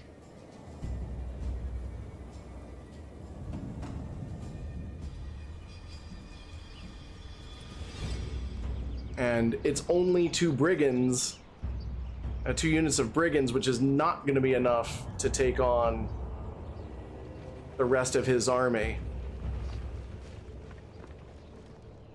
Yeah, he's pretty strong. He had a 30-man retinue, or 36-man retinue, 36 archers, and 3 units of 36 light infantry, whereas I had 3 units of light infantry of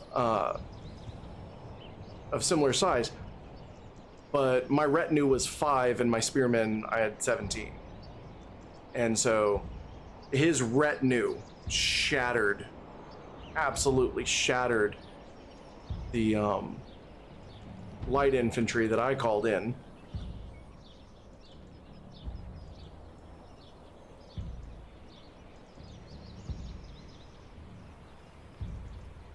So that all kind of sucked. And the only thing that's really kind of helping me is that they're moving up to the where apparently the battlefield is up here. This is where we're supposed to fight. And that's another thing, like, retinues are already really powerful. I think the only thing that I kind of had to my advantage was we were in the trees, so his archers were far less effective. They basically did nothing. They had to get point blank range to fire, but I couldn't get anybody to break off and attack them and make them break. And it's like everybody got there and then immediately croaked. These guys are just taking their sweet time. Technically, I'm still winning, but I don't see that lasting very long once his troops make it to the battlefield.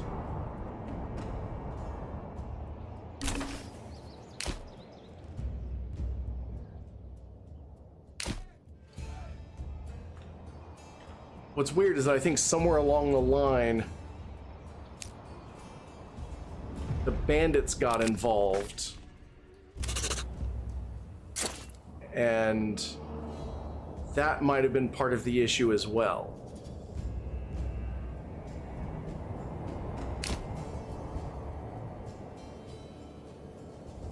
See, that I could totally see happening, especially because Caesar was also, early 2000s?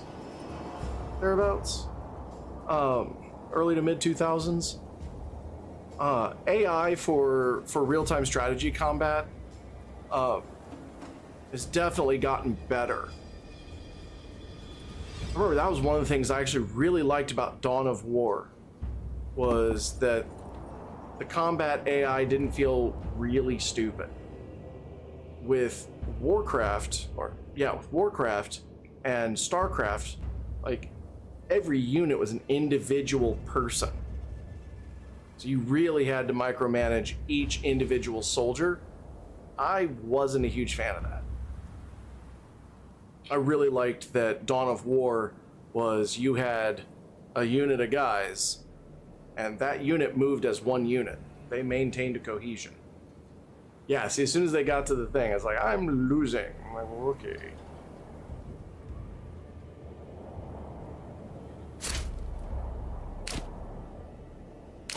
What I may do is see about the next month, who can I hire?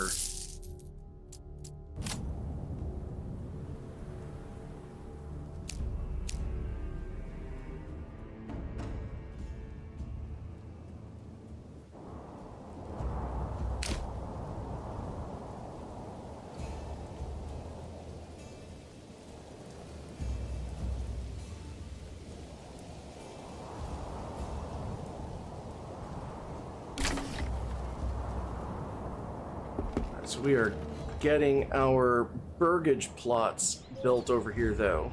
That's nice.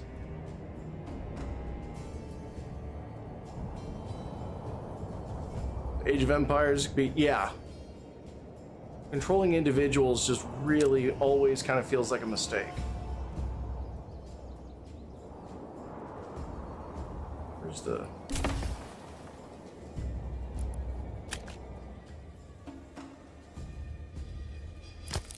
Alright, there's the forester hut, and it is empty.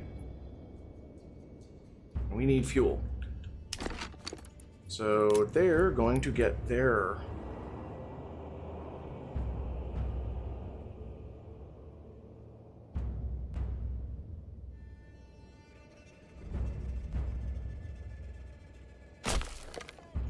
thing.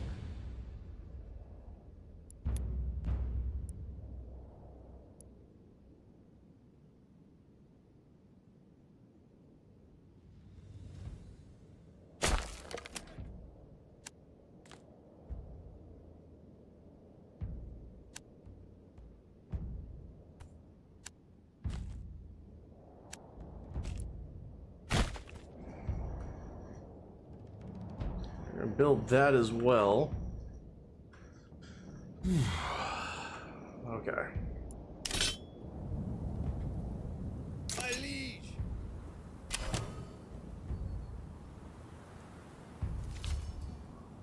Alright, new message. You'll make it worth your while to drop all your claims. Right back.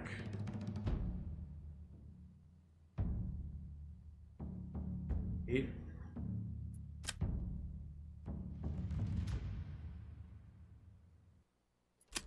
No.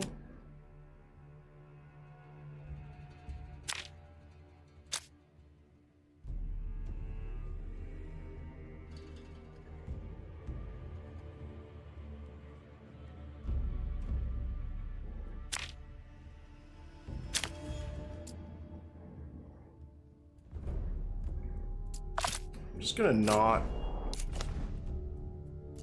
talk to him.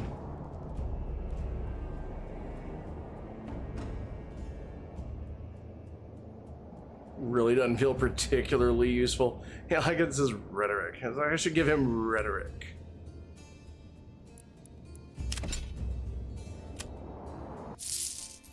All right, flock. Do I want to bring back the ravenous vultures? A flock of crazy geese.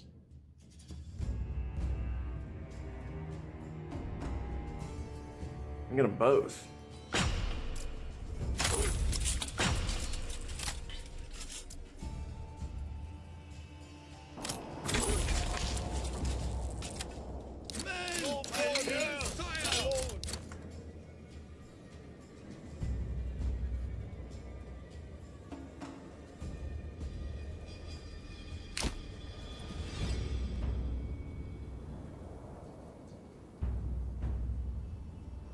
Please get there quickly.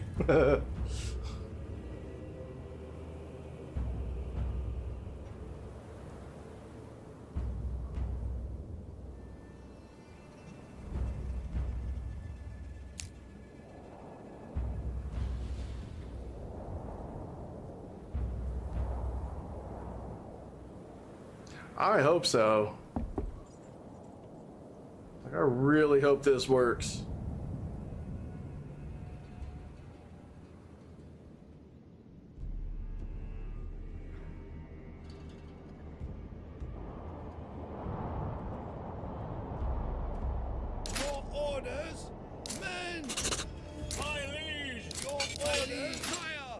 Yeah, okay, everybody is running, which is good.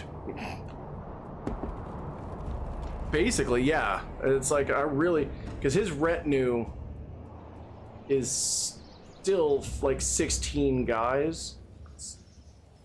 Yes, 16 guys in his retinue, 12 swordsmen, 18 brigands, 22 more swordsmen, and then 28 archers. So I'm bringing in the ravenous vultures there.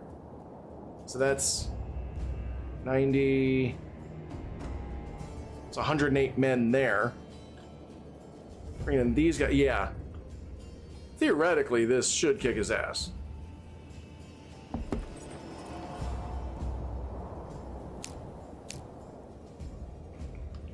Hopefully they're not going to be too gassed out to all right, Waldbrand has just leveled up. I'll deal with them in a second. My lord, my liege, my orders.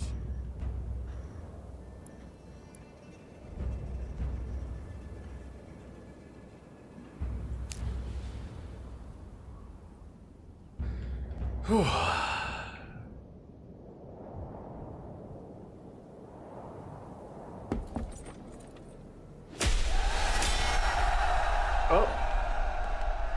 Boy, they didn't take long. You guys want to hurry up?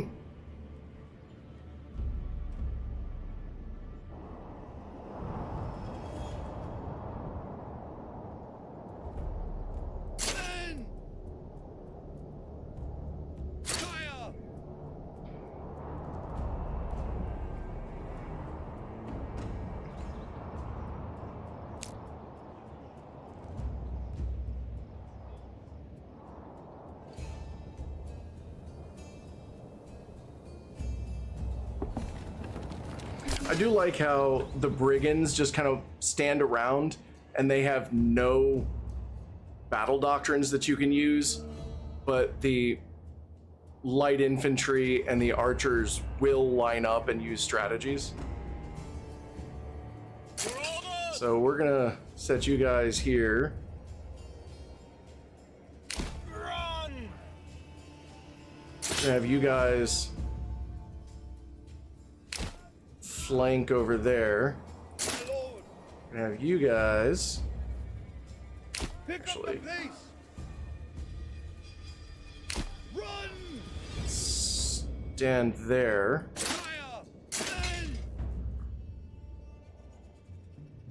I guess you guys just kind of, you're gonna be my very, very gassed out reserves. I don't know if you get points for flanking, but it definitely, they seem to only attack in front of them, so if you flank, you're gonna hit and not get hit back. It seems to work. It definitely gets more people into the fight. And, like, he'll send his brigands up and around the side to kind of do what he can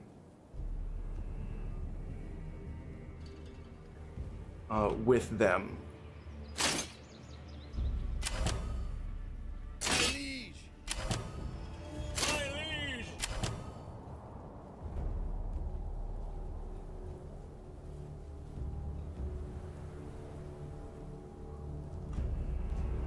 Alright, so their effectiveness is going up. It's actually spread them out a little further.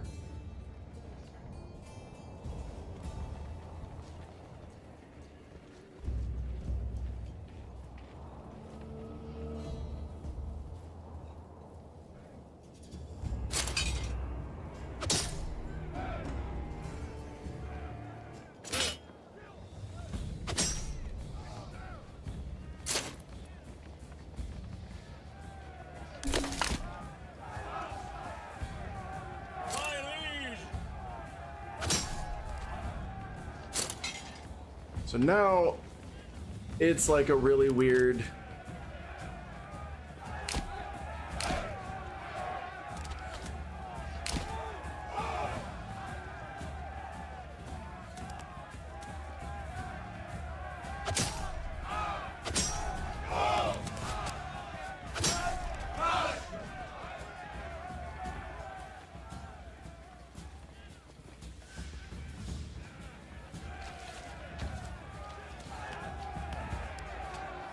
So it looks like their archers are shooting at my brigands.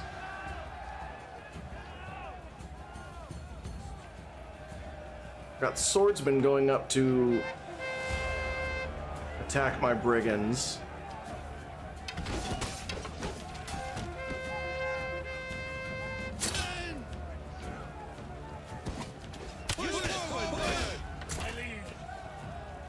We're gonna have them give ground. They're gonna come up and around. Where's my other gassed out reserves?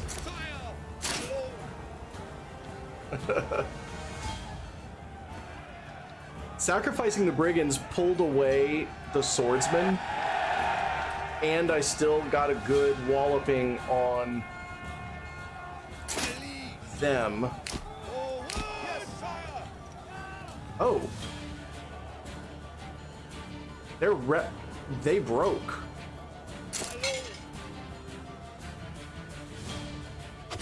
Kill them. Okay, the retinue and the swordsman broke.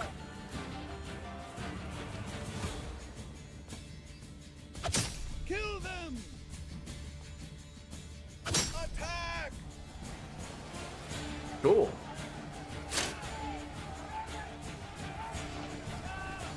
Brigands, do brigandage.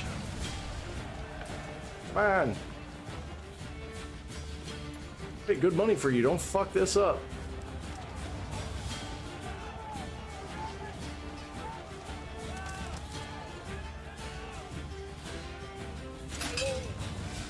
Destroy them.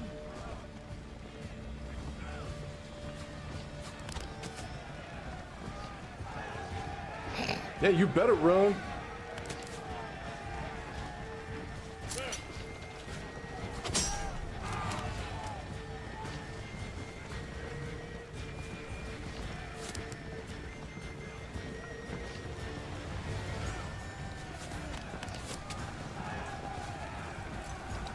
So now they're coming in. Actually.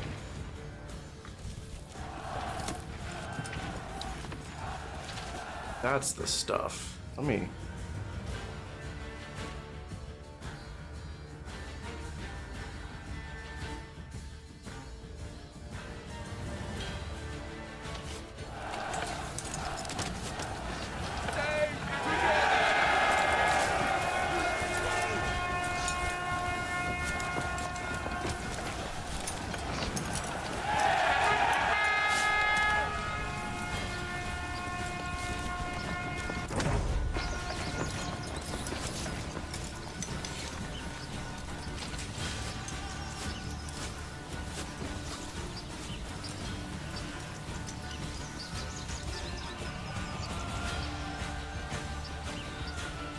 I think that was everybody.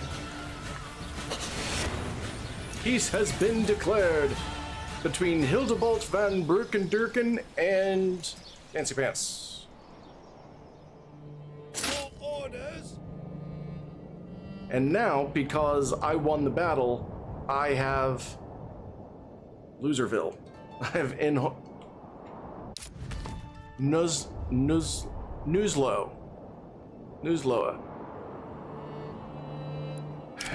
And so these guys don't eat me out of house and home. 3 brigands survived. My lord. Everybody else went unscathed. My liege.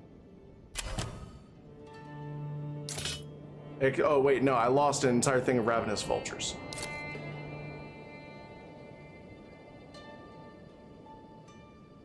So now once I can get these two up and running, it also means that these are the only 3 places that bandits will spawn. So I'll be able to get to them sooner.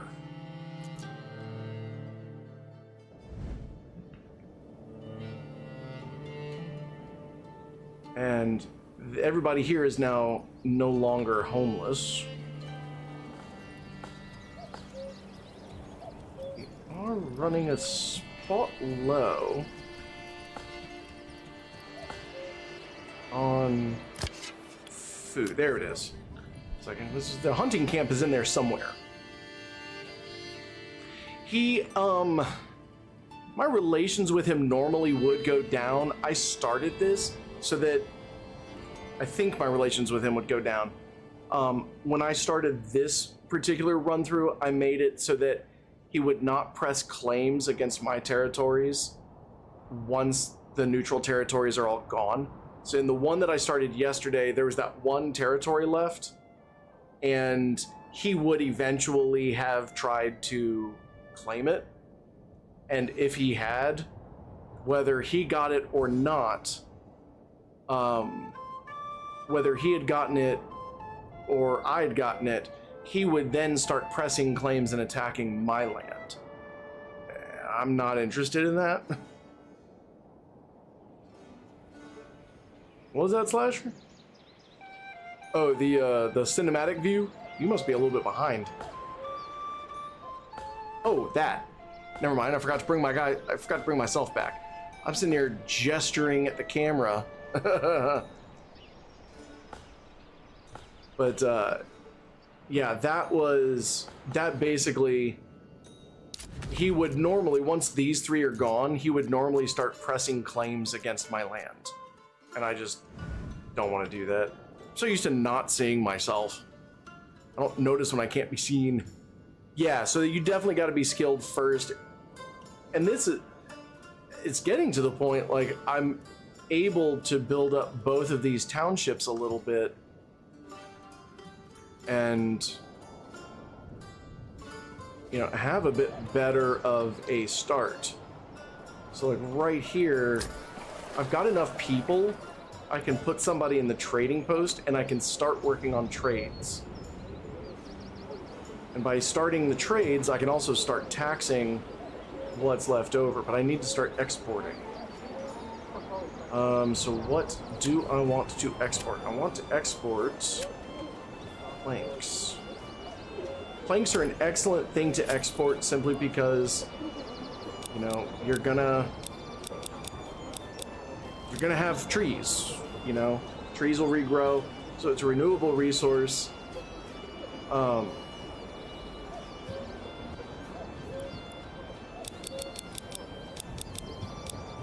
I do, however, want...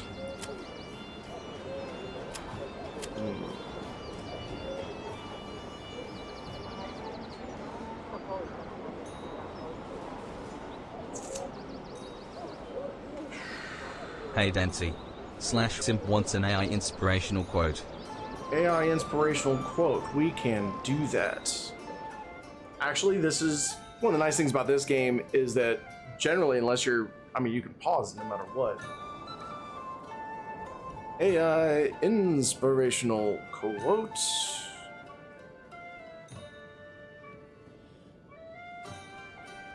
Being average can be described as making love to the camera and then acting like it didn't happen.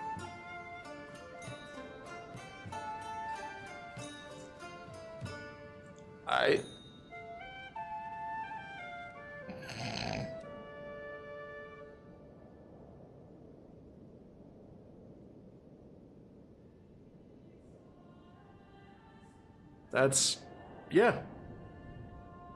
That's the thing.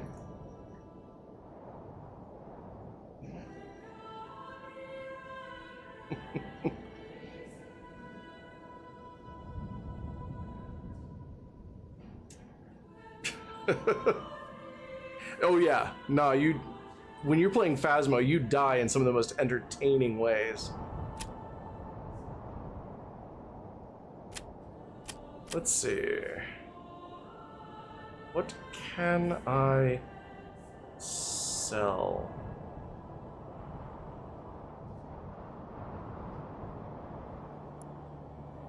At this point, I think it is going to have to start being hides. We'll export hides, we'll export planks.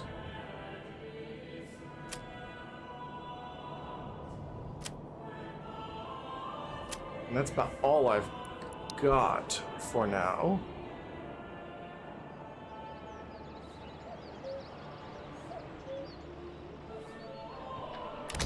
What I can do is increase my living space by a couple more, because I'm now full up.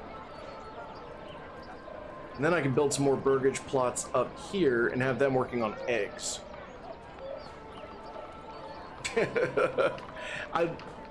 I love the AI generated inspirational quotes.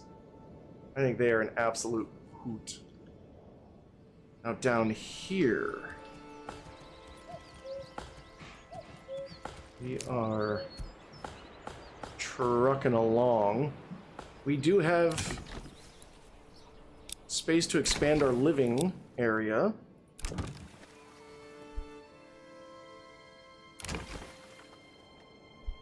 Which is good. And so as they get expanded, we will also...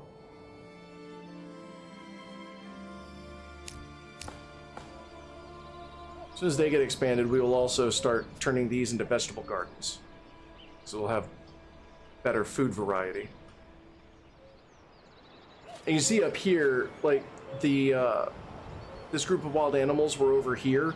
They moved because I was deforesting. So they just shifted up here a little further up. So you can basically push these things around until they get someplace that's more convenient for you. I did see one. It was based on the wood memes, like 10 out of 10 wood smash. And the song was called Wood Nut Insider, and it was a wooden nut in a glass of cider. And the whole song was nothing but those memes. Oh, wow, Nifty, you came in at just the right time. Hi. Hi.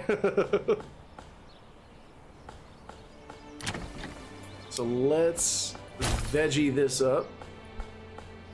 How are you doing, Nifty? How was your stream? What were you doing? What was it?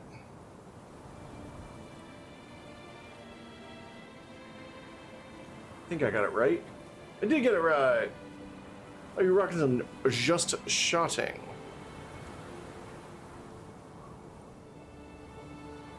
If you were here and are not familiar with Niftiness over on Twitch, he is a great friend of the channel and an absolute hoot and a dynamite individual. Ooh, Chaos Terminator. When I played Chaos, I did not use the Terminators, mostly because I hated the big elephant tusks. Never liked the elephant tusk Terminators. But, oh, Chaos Sorcerer and Terminator armor. I think I did actually use one of those. And I put the Sorcerer, like the regular Sorcerer power armor helmet, I think I used for it. Oh yeah, the Iron Gate head decorations are definitely where it's at.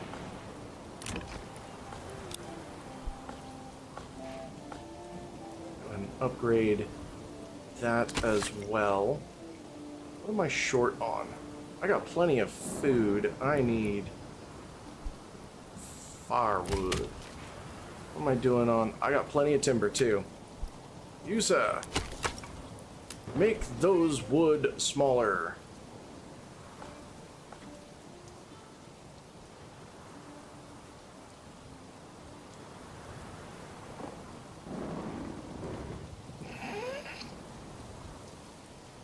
It is all good, Slasher. I will tell you though, I don't remember what I said. So whatever it was, couldn't have been that witty. Thunderbolts and lightning.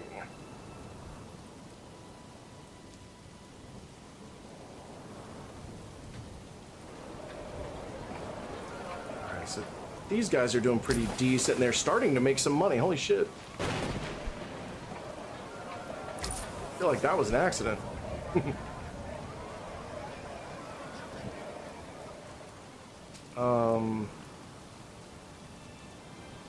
They got their berries going.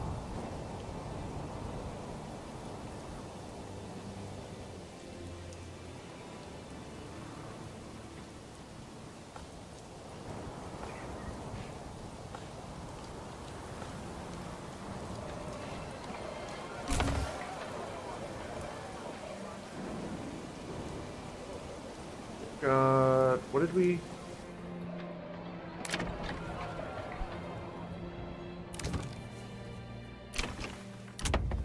Oh, I think that was us getting... I think that was us getting the last of the... I need one more gold, oh my god. I think that was us getting the last of the duplexes finished.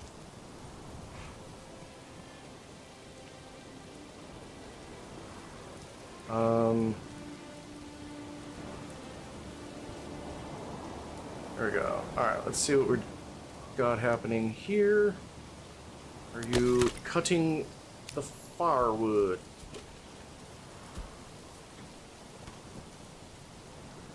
Come along, We got lads. space for 8. Excellent. So 3, 4, 5, 6, 7. Gets rainy like this and the wife won't get out of bed. Says her head hurts. I tell her maybe you didn't scream at me all the time, wouldn't hurt. Poor guy. His wife's screaming all the time and her head hurts.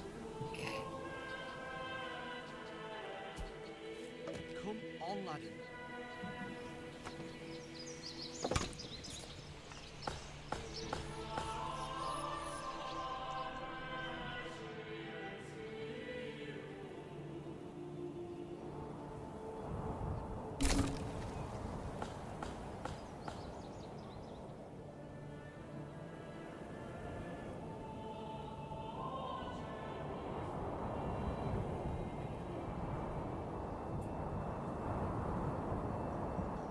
My problem is that I keep pushing up and I keep landing here.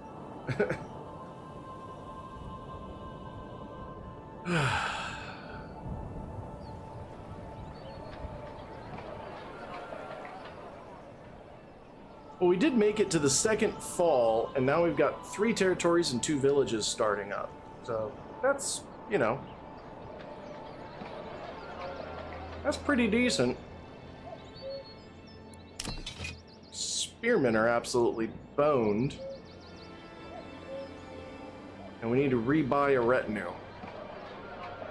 Kind of hoping that another bandit camp will pop up.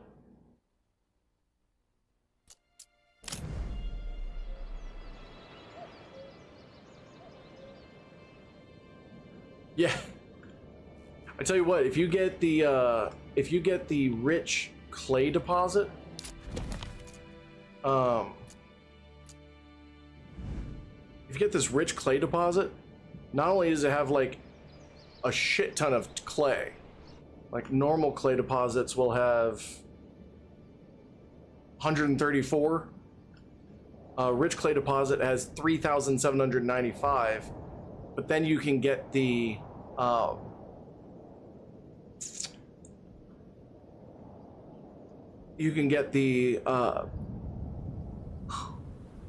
this word I'm looking for, the technology of deep mine, which gives you a steady supply. So even once you've depleted the clay deposit, you're still getting clay out of it. Same with iron.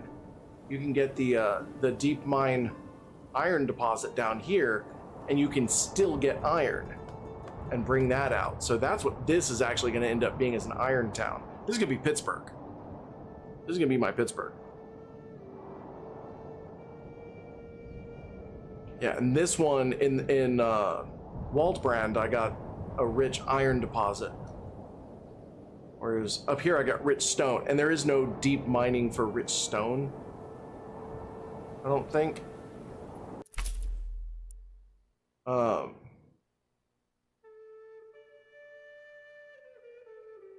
Upgrade to a deep mine, which, yeah, that's just iron and clay, I believe. Yes, an iron knee would be irony, which is actually the opposite of wrinkly. So if you have an iron knee, all of your clothes will be nice and pressed.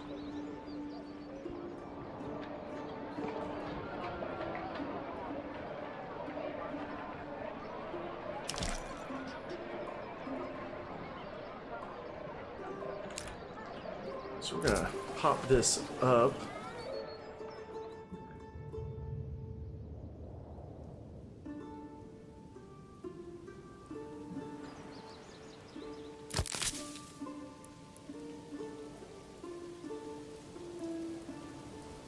Come on, get those last 4 berries, please.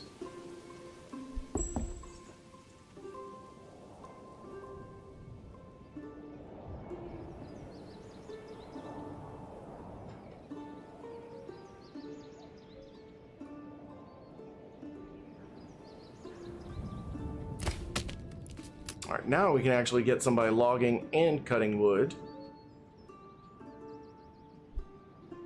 And our wild animals are depleted.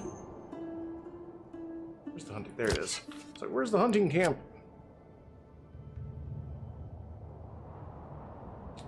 Okay, our storehouse needs to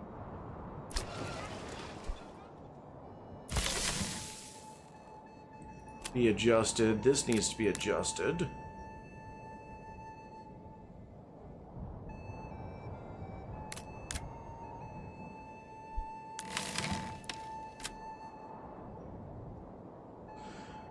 No flax, no barley, no wool, no clay, no iron ore.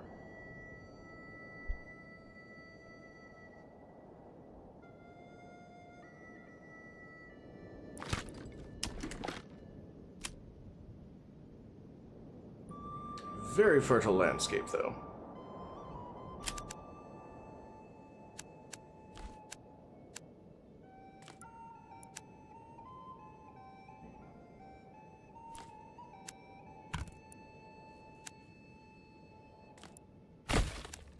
we go.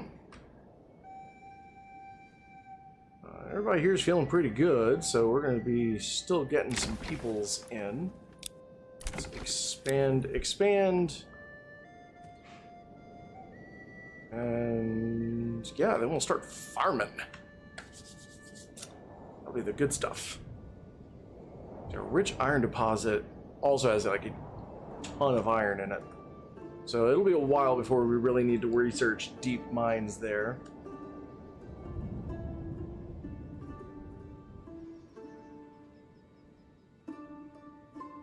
Now let's see.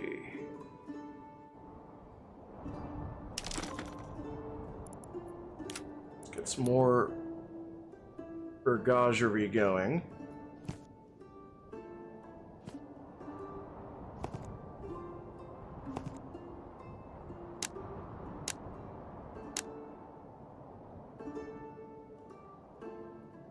Yes. We can start mining it. It's just at this point, I don't have anything to do with it just yet. Because once you start mining it, you then have to smelt it. So you need the bloomery for that. And that will not smelt it. Yeah, smelt it. You smelt it in the bloomery. And then from there, you've got the iron slabs. And with the iron slabs, you can either then take it to a blacksmith to make those tools, which are useless, or you can have an armor smith, or yeah, you can have an armor smith make it into swords and spears, which I do want to do, but I don't have the resources to make. I don't have the buildings yet to turn into blacksmiths. So there's no point in me mining it just yet. These are going to become eggeries. So I'm gonna make these 4 into coops so that they can start with eggs.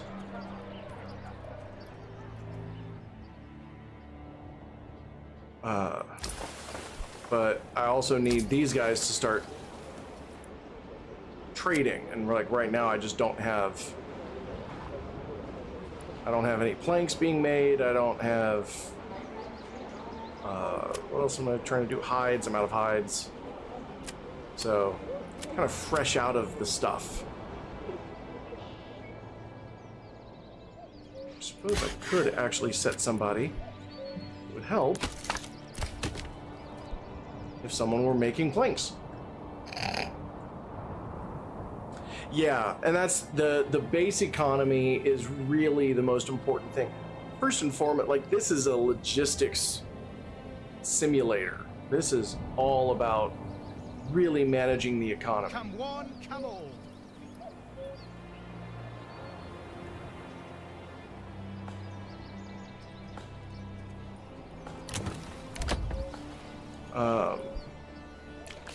And from here, I'm also going to build a trading post.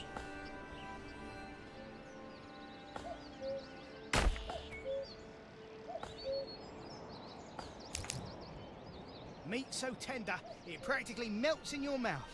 Come and see for yourself. See, that's what I like to hear. Meat so tender, it practically melts in your mouth. That's way better than meat so fresh, it's practically still mooing. Because this is deer. And deer doesn't moo. At least it fucking better not be.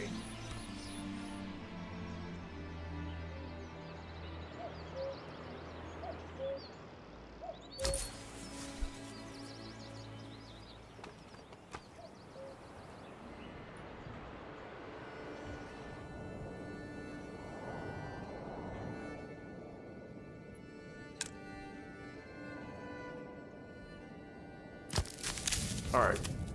Out of berries. He is going back over to the hunting camp.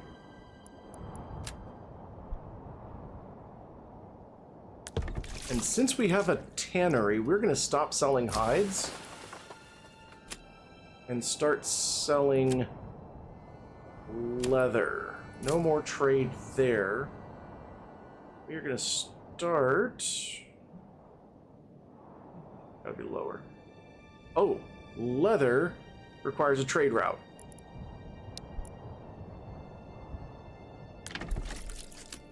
So that's okay.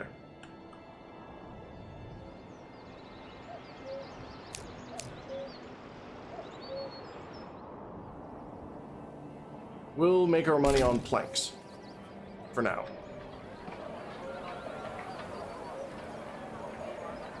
Hey Dancy/Simp asks, what do you think of Dunkin' Donuts or like Tim Hortons? I've asked about Starbucks BF, but I'm curious. For not the coffee BTW. We do not have Tim Hortons here in Virginia. We don't. We have Dunkin'.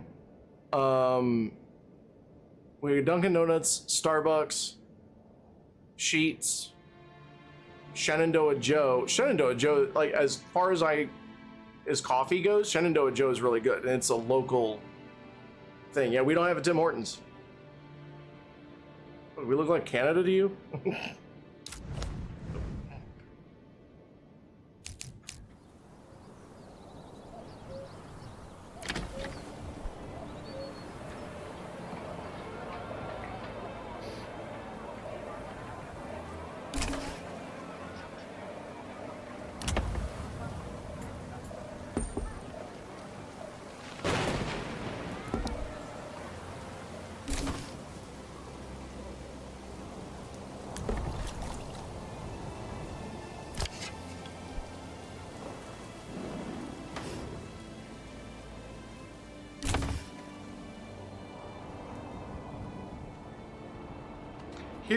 Here's how I view jobs, especially jobs I don't like. Those are giving me the skills that I need to get to the next job. And if that's not what's happening, then I need to work on that.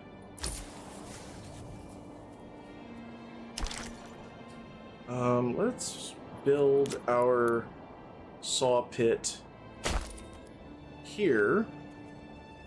Oh, we've got this.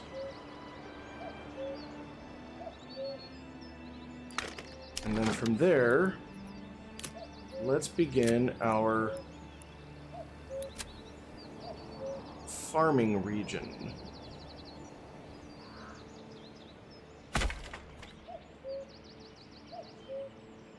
Because this is going to be really rich with agriculture, and it's also going to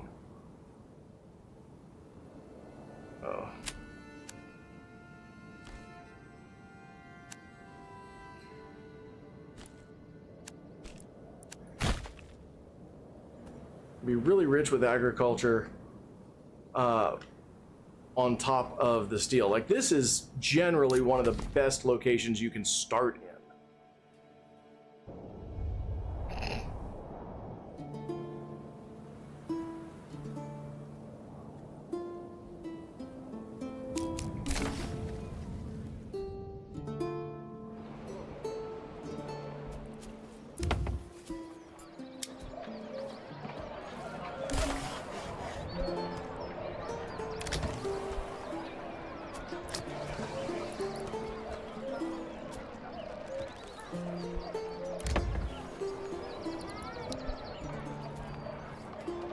How are we doing?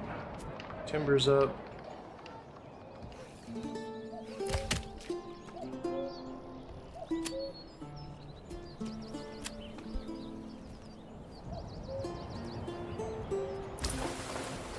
I don't have anything to trade just yet, so I'm going to take him out.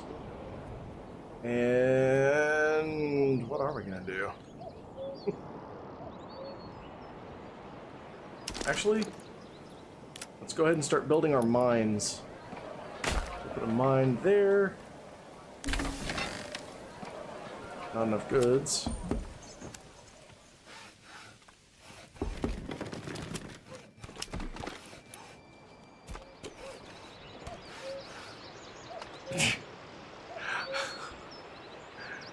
You good, McDo? You may be a bit far back.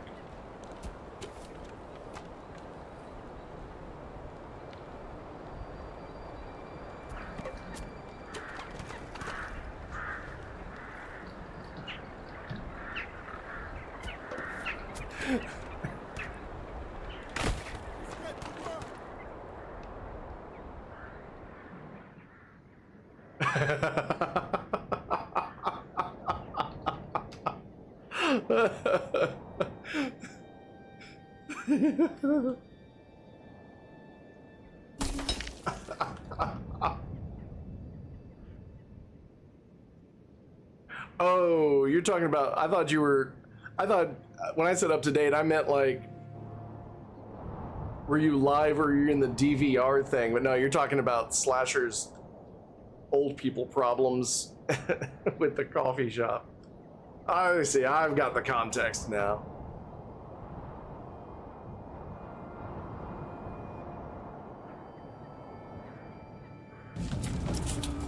Oh. Bandit campsited right next to me.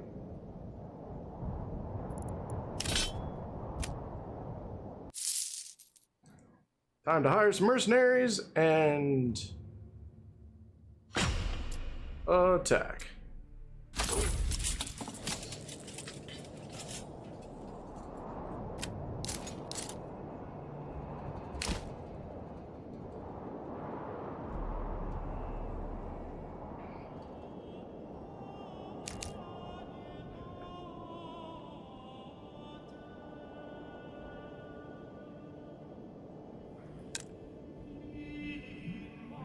Ooh, all right. We have fields to put down.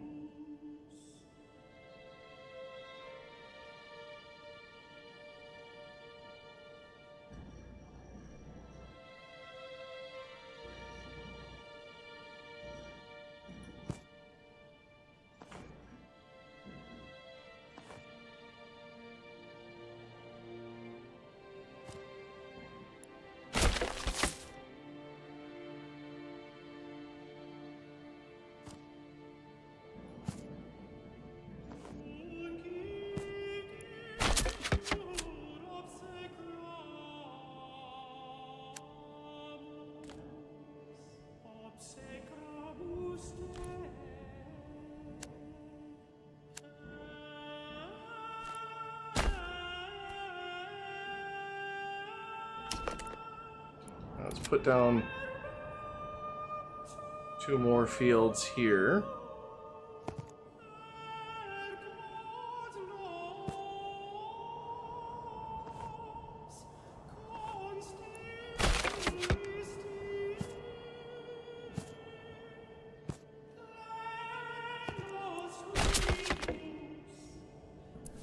Now, these are going to all stay fallow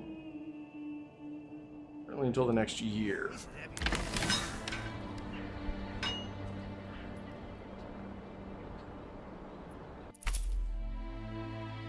What I can do is go ahead and give them the heavy plow. Let them use the ox.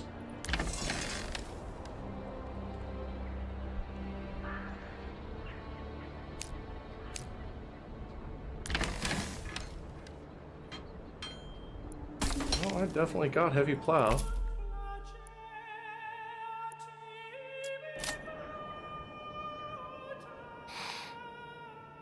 Yeah, getting the coffee, getting caffeine addictions under control is definitely a noble pursuit. As easy and available as it is.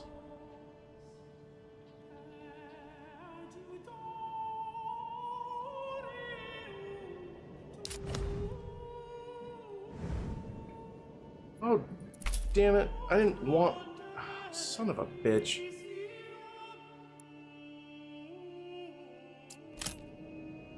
I want that to be the Goldhoff. I want that to be Waldbrand. That was the problem. Damn it.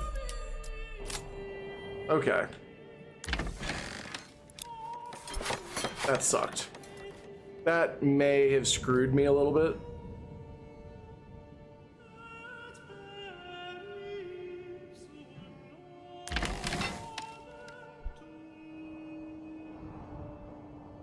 My game did not update my location, so now a place with no farms can use an oxen in all the farms it doesn't have.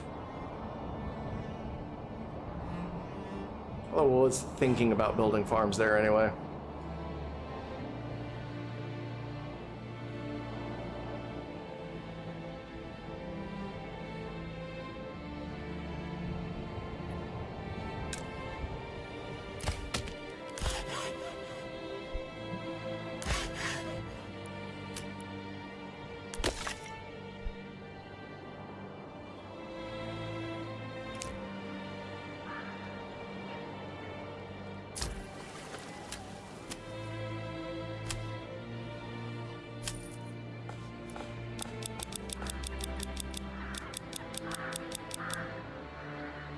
You can keep an excess of 20 planks and sell the rest.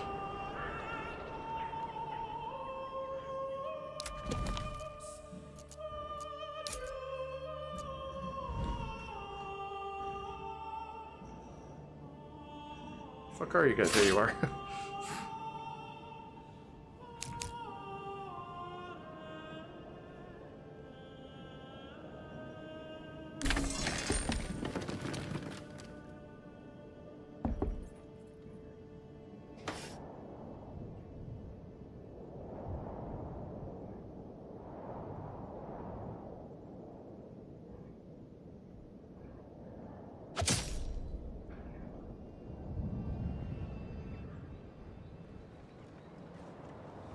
Alright, now the brigands are coming.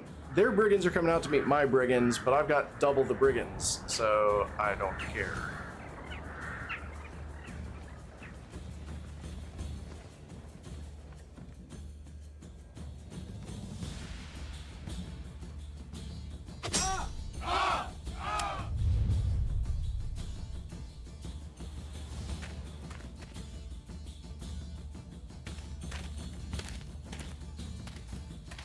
I say, isn't there a fight going on?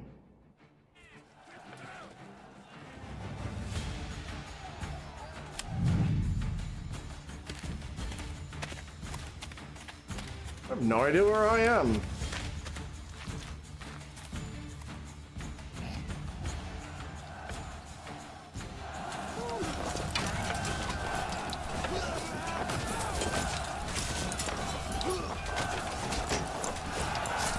Oh well.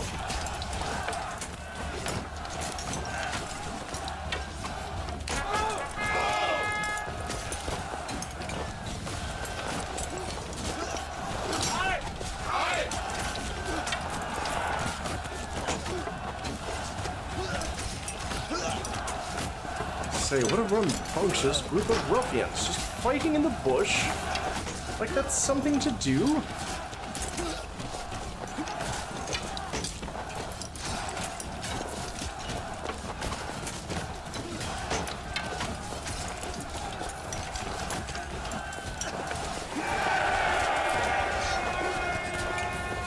Yes, you better flee!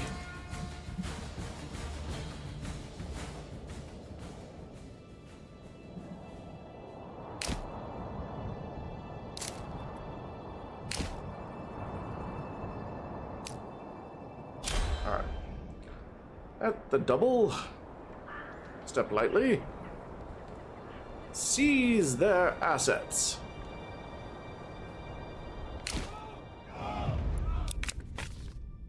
Get thee to the treasury, and you guys can leave.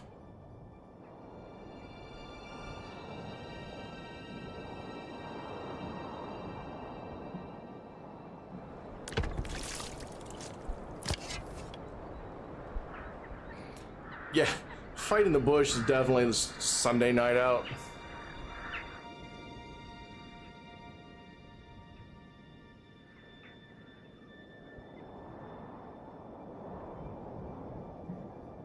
Shrub fights.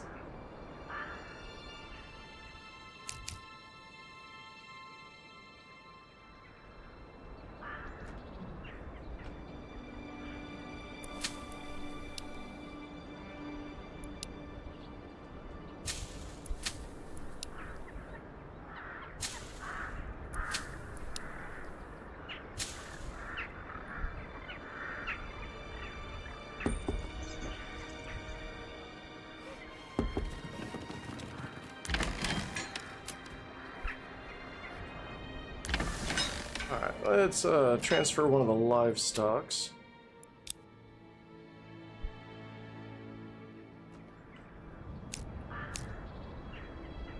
Just that we may plow.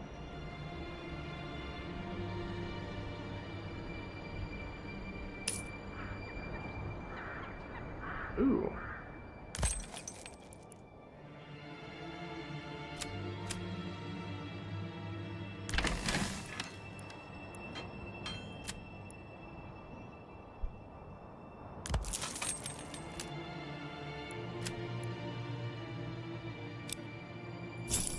Go ahead and order another ox.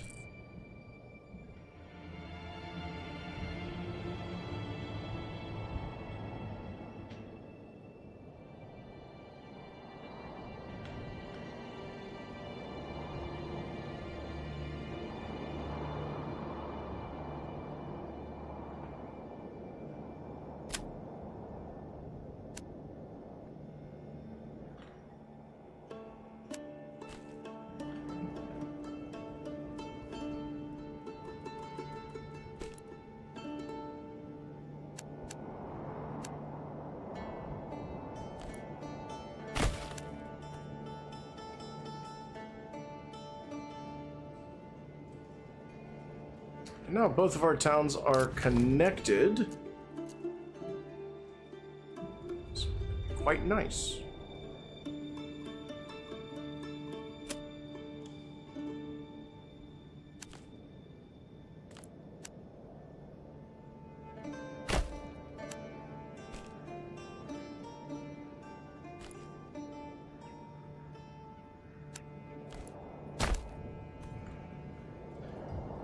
Oh shit. Okay.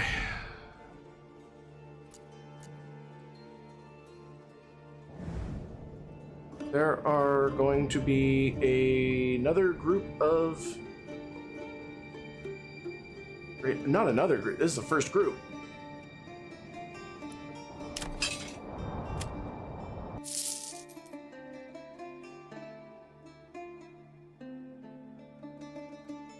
I was hoping I didn't have to use the ravenous vultures. Everybody else is either like double archers or archers brigands. For like 50 more gold, I can just get a crap ton of swordsmen.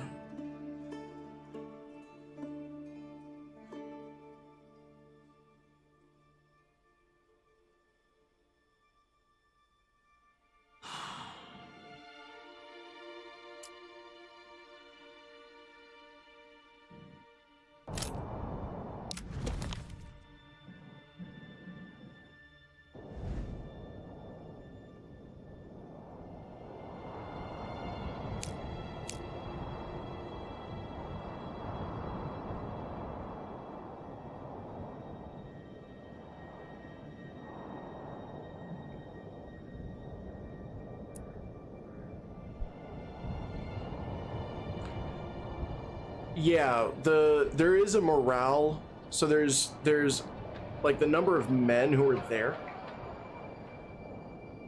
There's the number of men who are actually present in the battle that you can just kill off, but then there's also a morale factor and a fatigue factor. So there is definitely a value to outnumbering enough that they just run.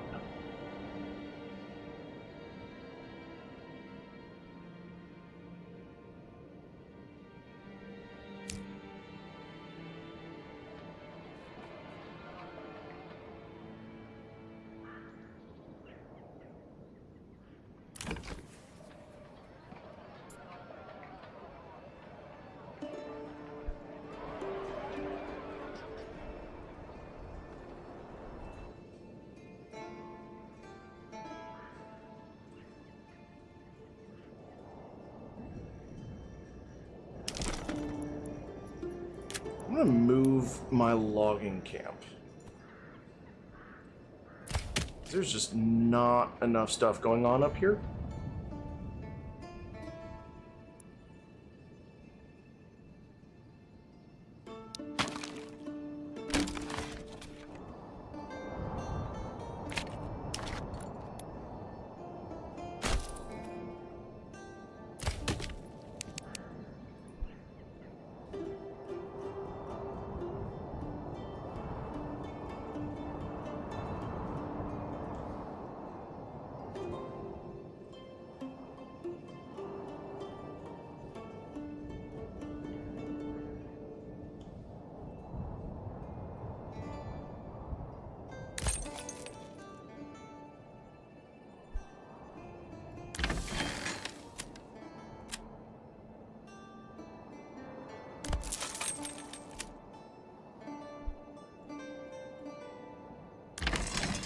But this has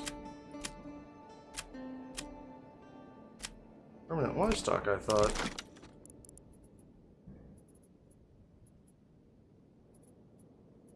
Maybe not.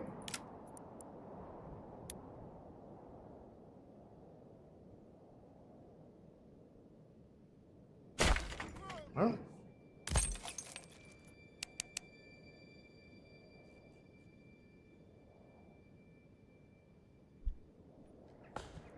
Weird. I thought the ox was supposed to stay at the thing. Maybe it's not.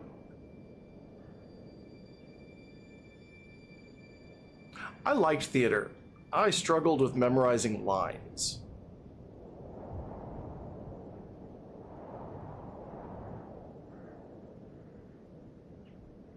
That was the hardest thing for me.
Okay, why is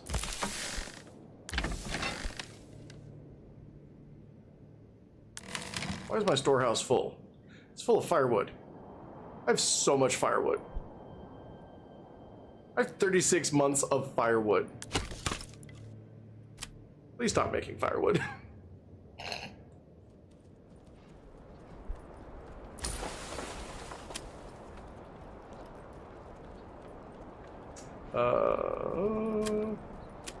Commodities.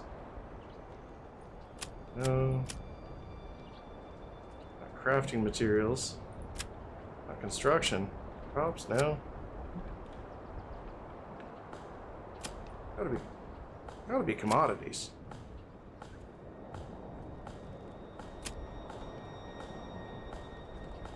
Oh, there we go. Yeah, crafting material. Just gonna export.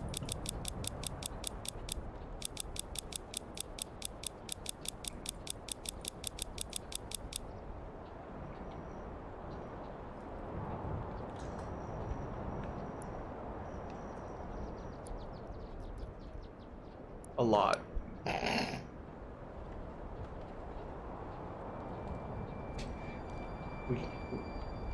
We don't have a whole lot to eat, but man, we got 3 years worth of firewood.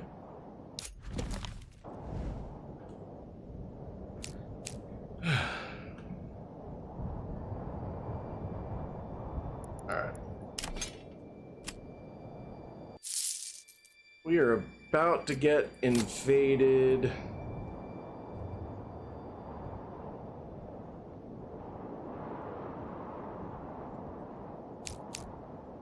"14 days. Yeah, it was a mild winter anyway. Nobody was just using it.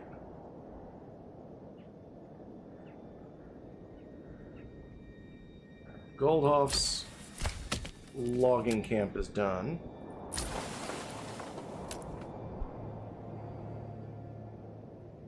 Get some trade going again.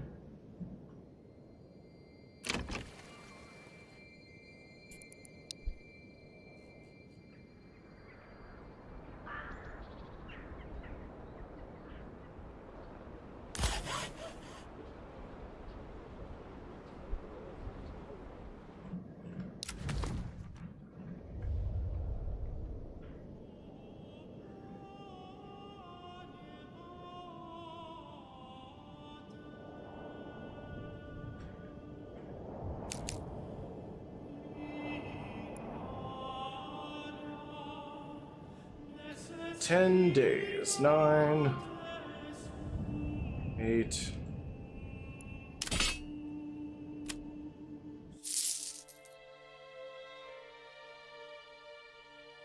Looks like this has got it.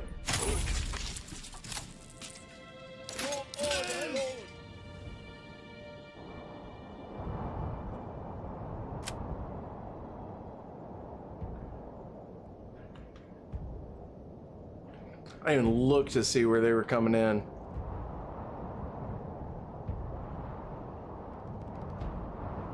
Oh, good. They were coming in on our side.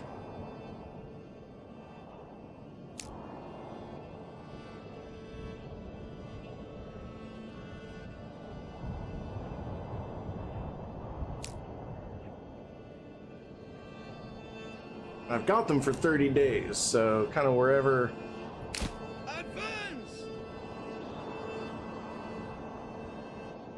Wherever the raiders attack, I should be able to get there and head them off in time.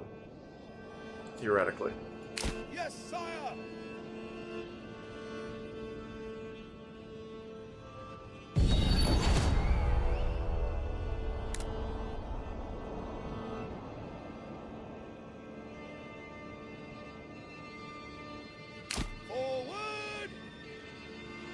So it does look like they're coming in over here. There they are.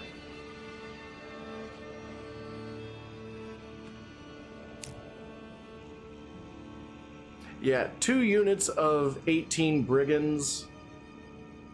For all I know, I may have hired them at one point. And they are upset.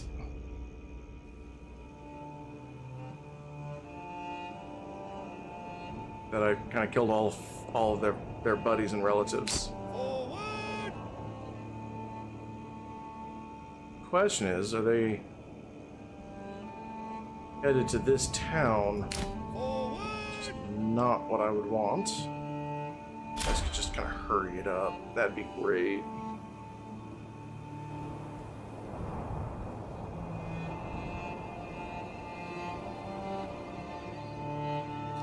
Oh man, we're gonna need a corpse pit over here. So the thing about the church and the corpse pit is when you... Hey Omac, thank you very much for the follow.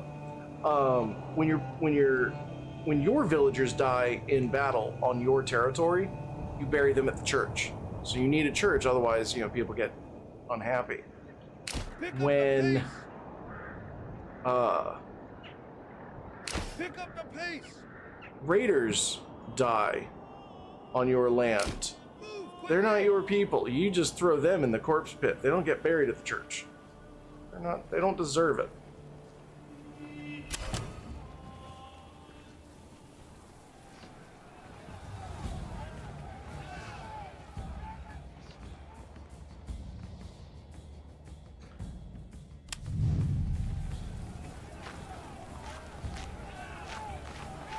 Yes, slaughter them.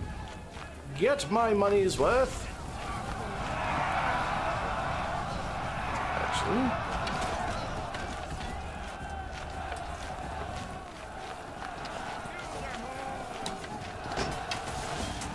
yes, lads, good job, good work. Slay the ruffians. I believe in you. Saving is finished. Stab him fiercely and mightily. And then are so impressive.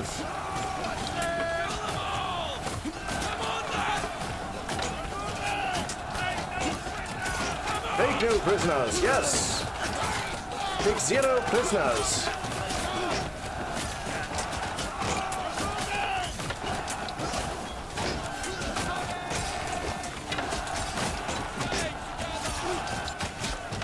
That is not the way of a civilized gentleman. Well, don't just stand there. Go help your friends. You should die too.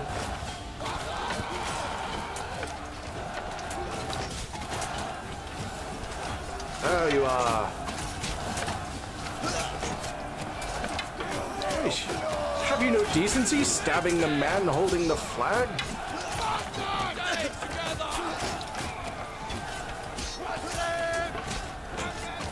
Oh no, sir. You fell in battle, waving my gang colors.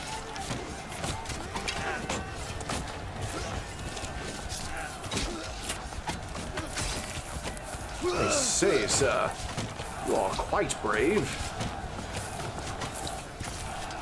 Taking on 5 at once.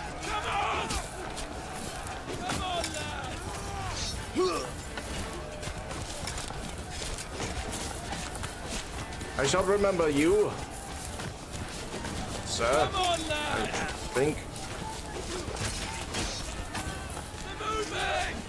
You know, the rest of you guys can just. Okay. As soon as I popped back out, we'll just go ahead and disband them.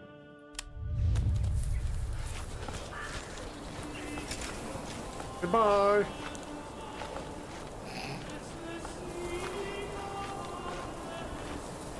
What a mess.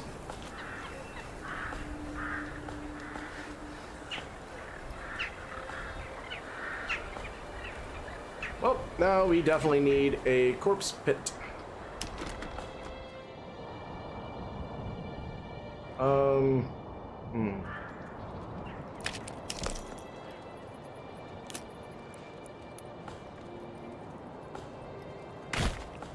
There we go. Let's kind of get on that. Sort of ASAP.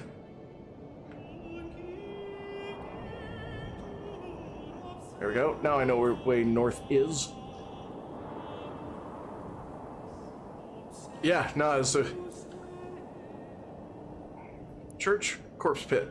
Not all deserve to be buried on consecrated ground. Use this building to get rid of any raider corpses quickly. Workers become grave diggers. Yeah, it's literally dig a hole, huck them in.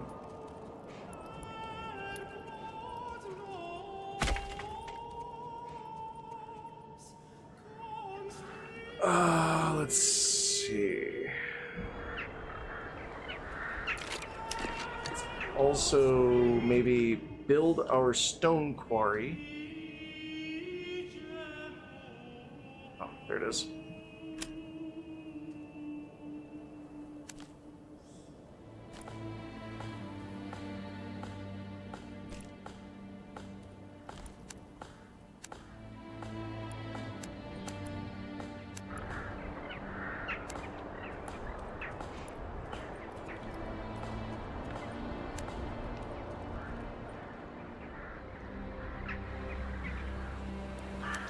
Where is the end of this? There it is. Whoop.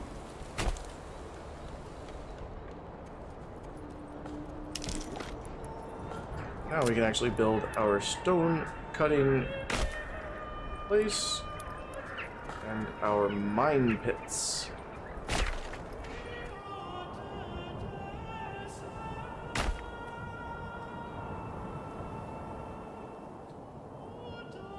Now, I don't know if mercenaries need to be buried at a church.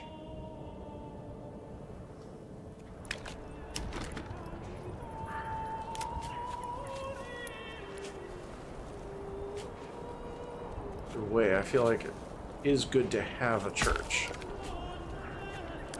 Oh, I'm already building a church. Never mind. They're just really taking their sweet time with it.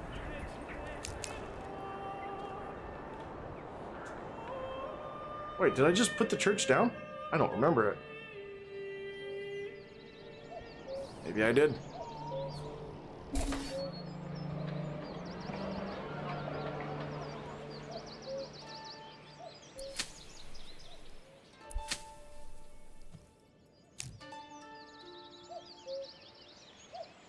See, the ox definitely gets the field plowed much faster.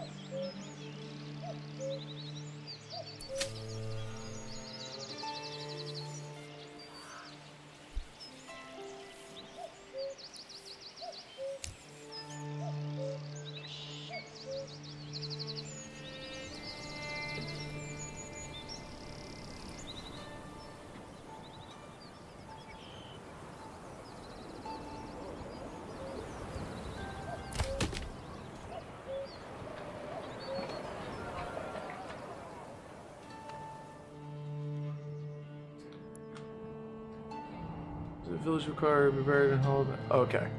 So now we need... Got the corpse pit done. Now we need to just... them in.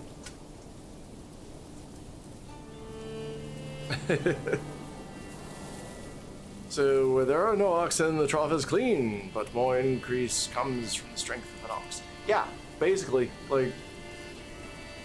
Take care, McDo. Have yourself a wonderful day, and hope to see you again soon.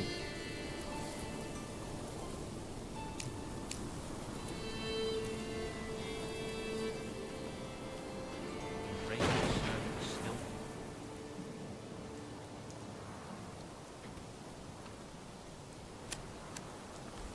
Come one, come all. Feast your eyes on.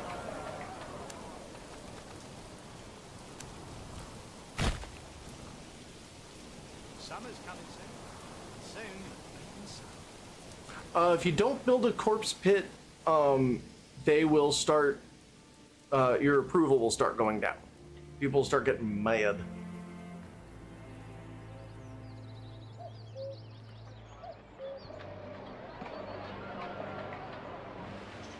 Nice they were through.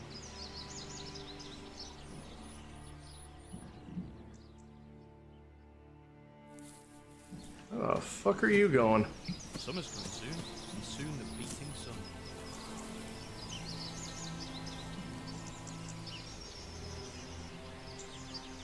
Bro's going walkabout.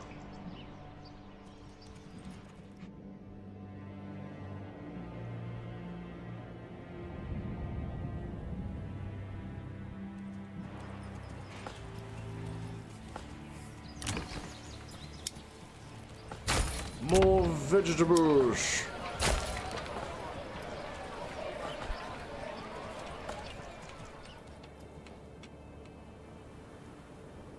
How are we doing in Goldhoff?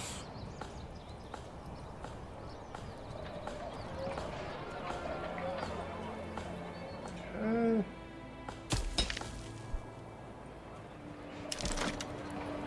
Let's go ahead and build our bloomery. No, industry. There we go.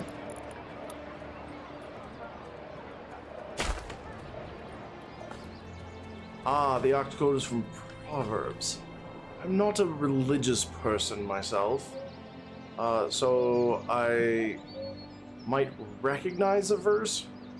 Probably couldn't tell you where it was or which verse it was. Hey there, Omak. Thank you very much. I do appreciate it.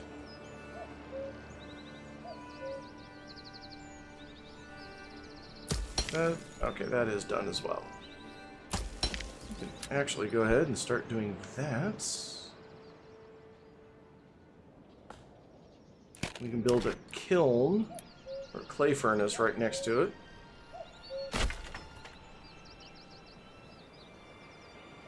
Got the bloomery there, clay furnace there. This is all going to end up turning into farmland here. Let's actually go ahead, demolish the saw pit, demolish the woodcutters.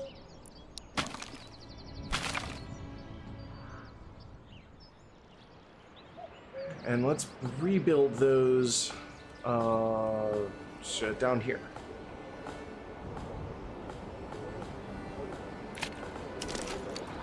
Once I remember which button to push.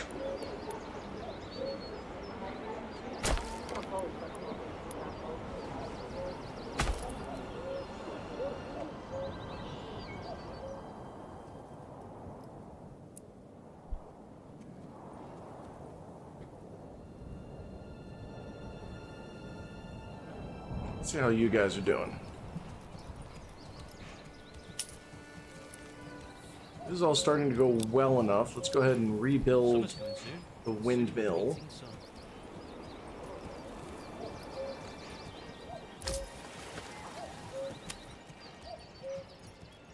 Why do I have to carry this alone? I told you to. Shut up.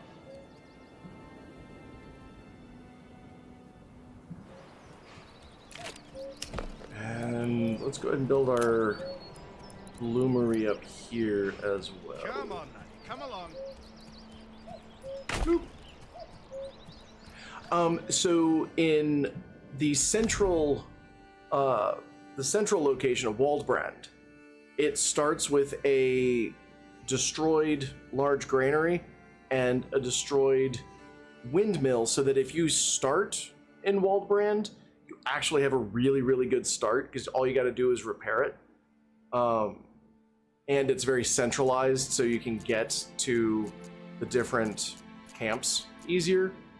The other advantage to Waldbrand is, on top of that, it's usually pretty fertile. The game usually starts me up here, which tends to suck. This time it started me in Goldhof. I don't like that. It's funny, you get used to this map having defined north, and as soon as you rotate it, you're like, I'm lost.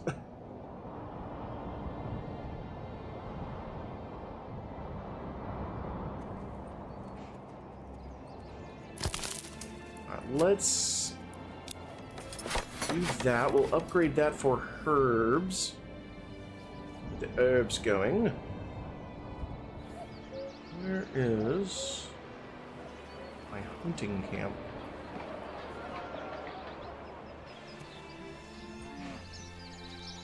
There it is. Let's get somebody hunting again. Long lad.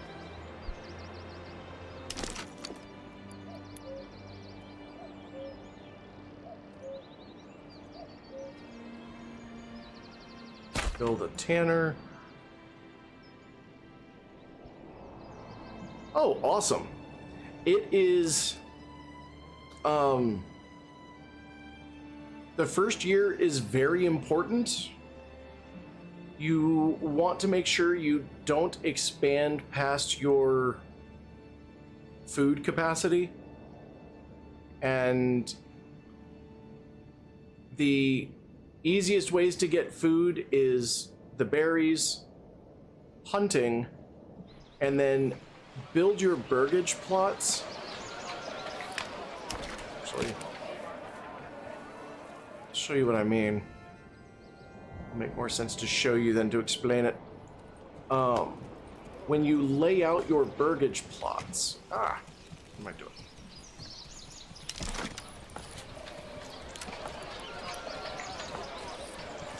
You spread it out to where it fronts the road, bring it back, and you're basically drawing out the corners of like where the houses are going to go down. Your icons here are your house, extensions, which extensions are cottage industry, so a chicken coop, blacksmith, vegetable garden, goats, things like that. And then you've got the house with a plus on it. That is medieval duplex. You can add a second family on the same house. Lower this so that you basically have a duplex sharing one extension. And then you can start off, you can make like 3 or 4, I think 3 of those extensions into vegetable gardens, and that will give you plenty of food plus the berries and the game to not starve. It's got a learning curve.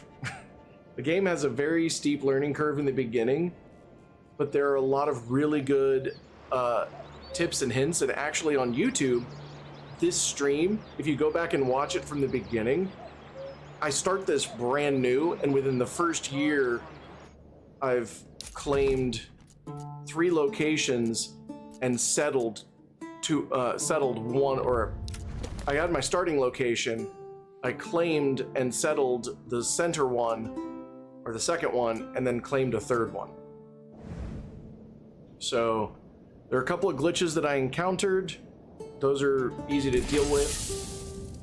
I'm also playing the beta branch, which balances a few things from the original release. So if you bought this on Steam, activate the beta, and it will balance a few things out, make it a bit simpler, a bit better. But other than that, I'm playing with no mods, so it's pretty solid.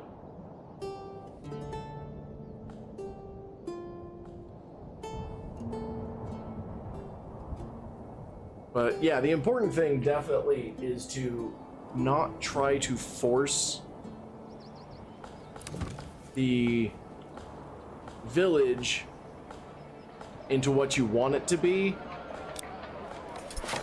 Adapt the village to what the plot around it is, and that'll be much easier.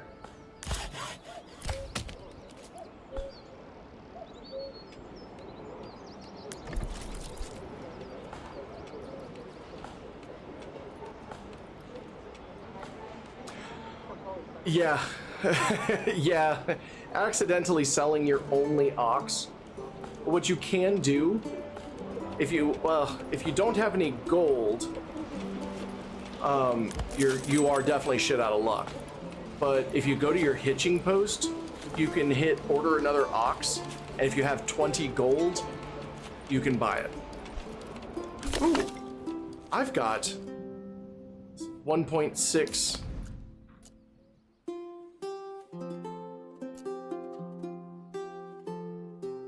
I got 1.6 influence. I can get me another location.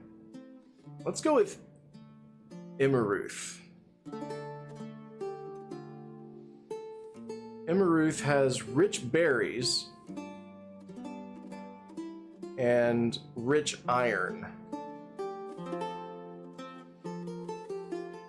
And it will kind of focus the bad guys up here.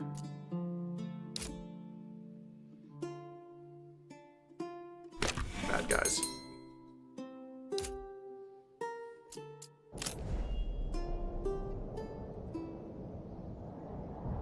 Now, I ain't got the gold to be taking it over. Oh, I can certainly start taxing though, like that's not...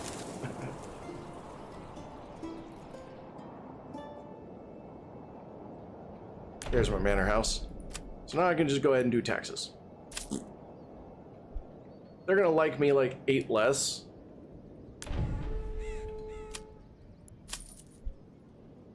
Like 17 less. But even 17 less, that's 17 from 95. Like, they still really like me.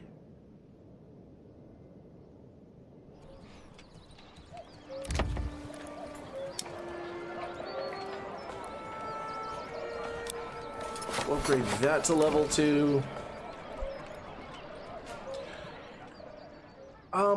I'm really experienced at losing battles, which has gotten me better at them.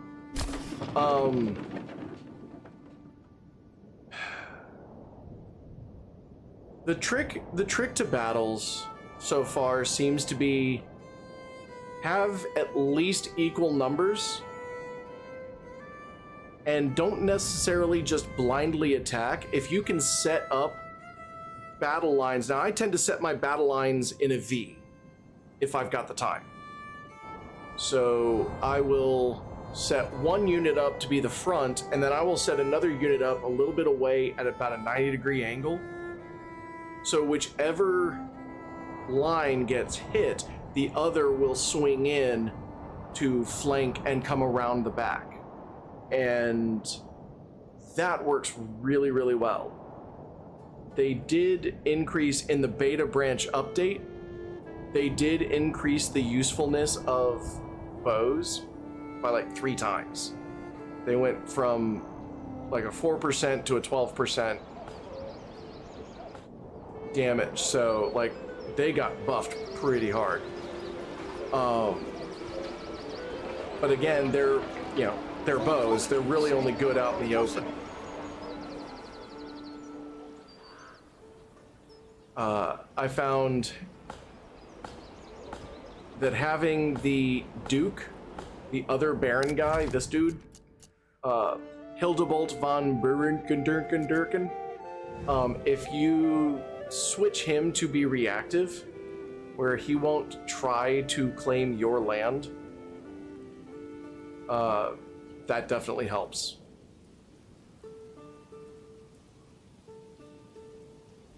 And if you can, he won't start attacking bandits until after you've gotten your spearmen, until after you've gotten your militia shipment.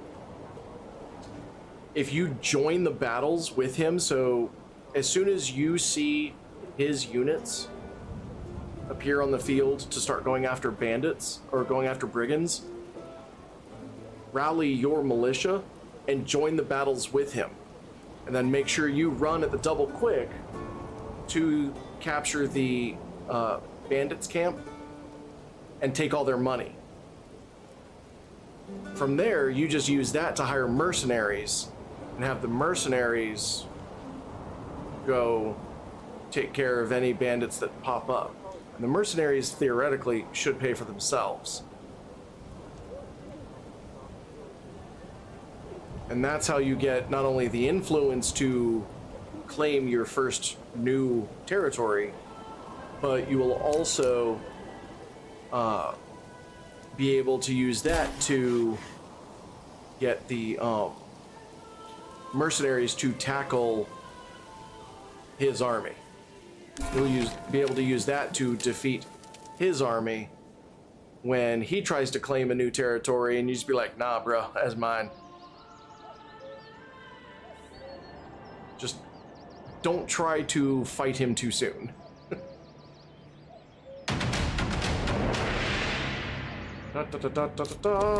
Amaranth is mine. Now, I still need a bit more golds before I can settle anything.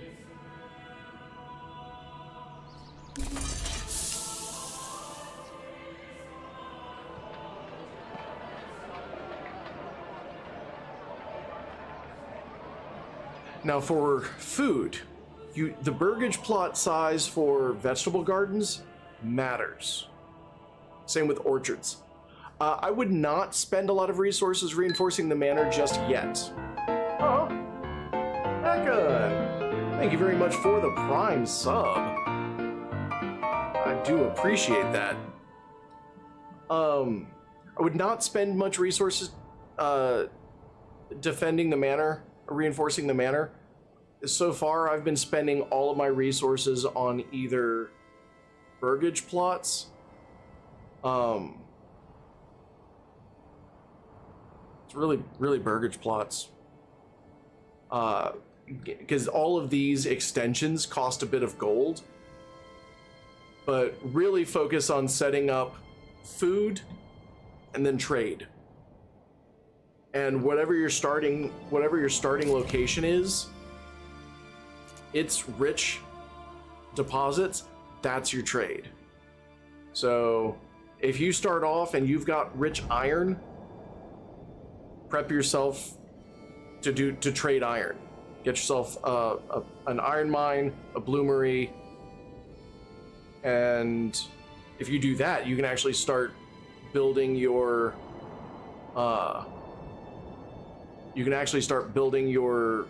militia, your military up really well. If you have rich berries, you can refine those into dyes and sell those. So yeah, this stream, I started in the very beginning. I restarted because I was like, I've learned some things, and I'm going to adapt to my surroundings rather than force my village to be something it's not equipped, it's not suited to being. And doing so, actually, in the first year, got me 3 territories and 2 villages. And I actually just claimed my 3rd territory.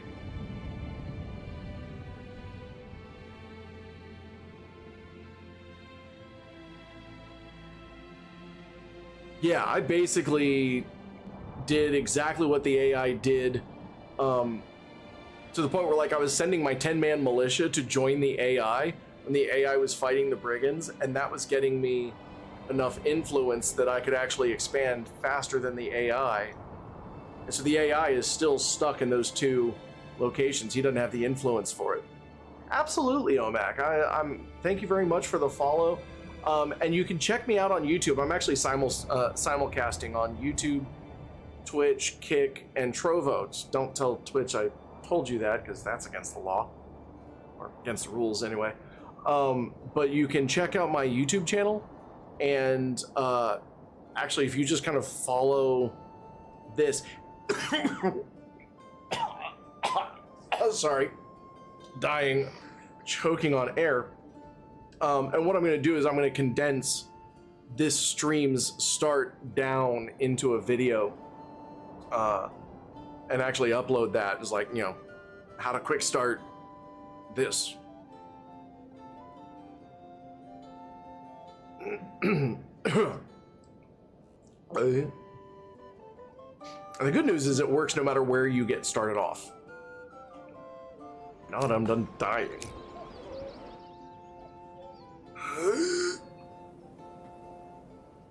Alright, they've got 74. How are they doing here? They got 84. They're doing great.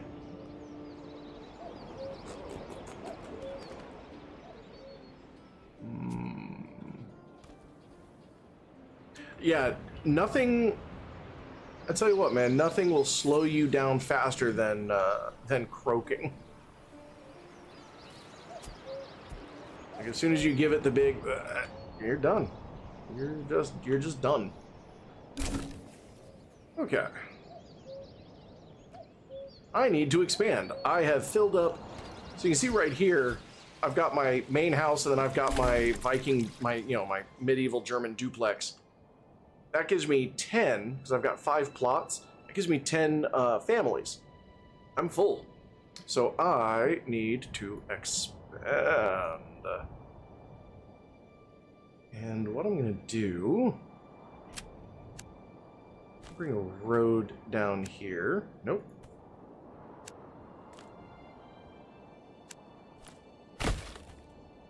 Let me build a well. Let me see where... Wow. Well then. So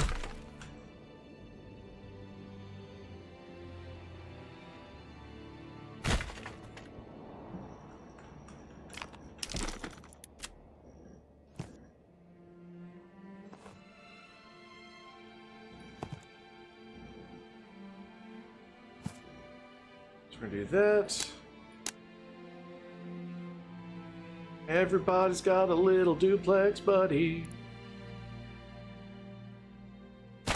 Medieval German apartments. High density residentials. Absolutely. You're playing... I'm totally down to help you start this out. You're playing My Garage? Is that a garage simulator?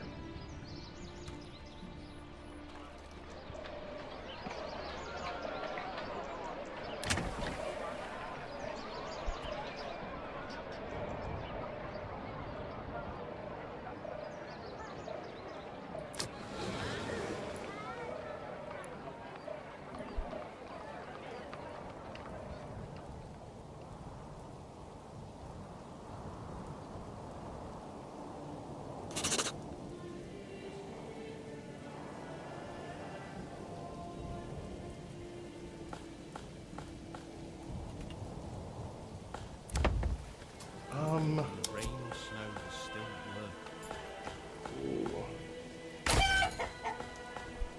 Excuse me. Don't be shy, good sirs and ladies.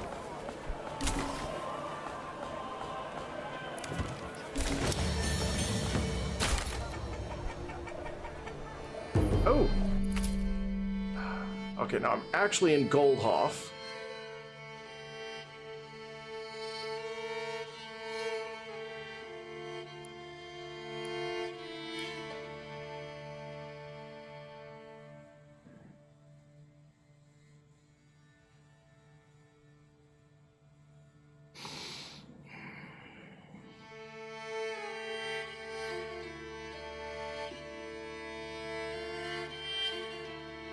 I'll do fertilization. The next one I'll do...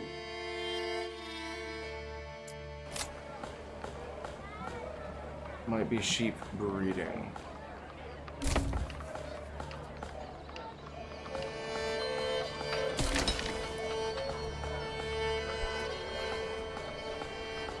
Let's see.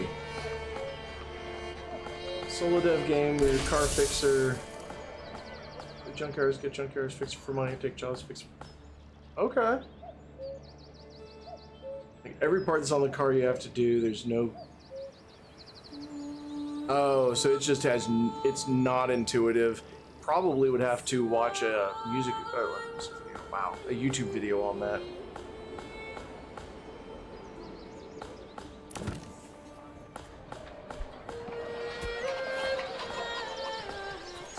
Go.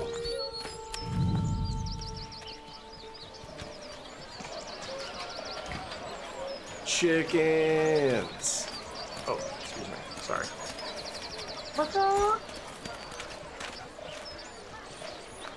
What up, little cluckers?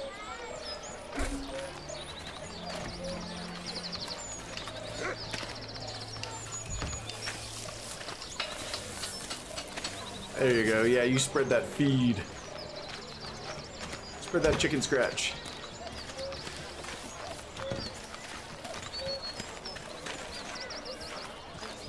Let's go take a look at the bustling market.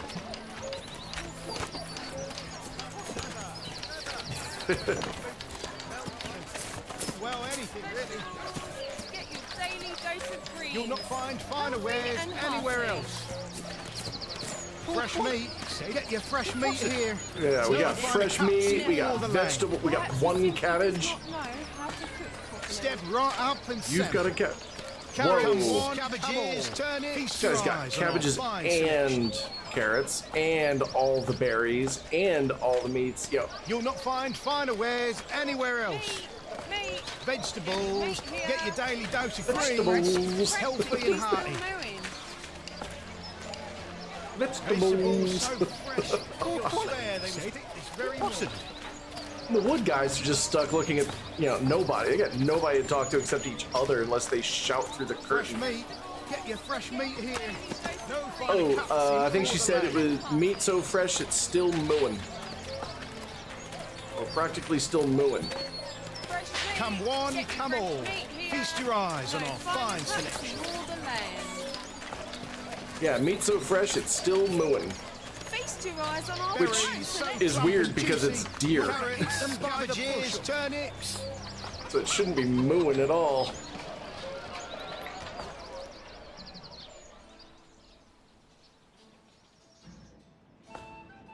Theoretically. Meat. Fresh so meat, its moo is stillin'.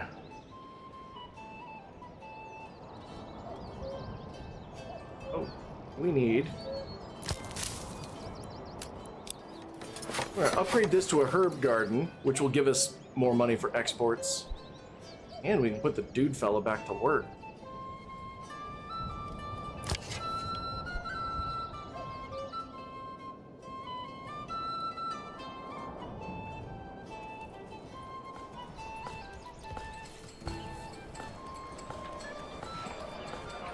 Let's build one more burgage plot and we'll have, Vegetables. Get your daily dose of greens. Healthy and hearty. You'll not find finer wares anywhere else. go. That will give us Get your fresh a blacksmith and finer cuts in a all the woodsmith. land. Come on. Feast your eyes on our fine selection. The first year is so important. The first year is absolutely so important.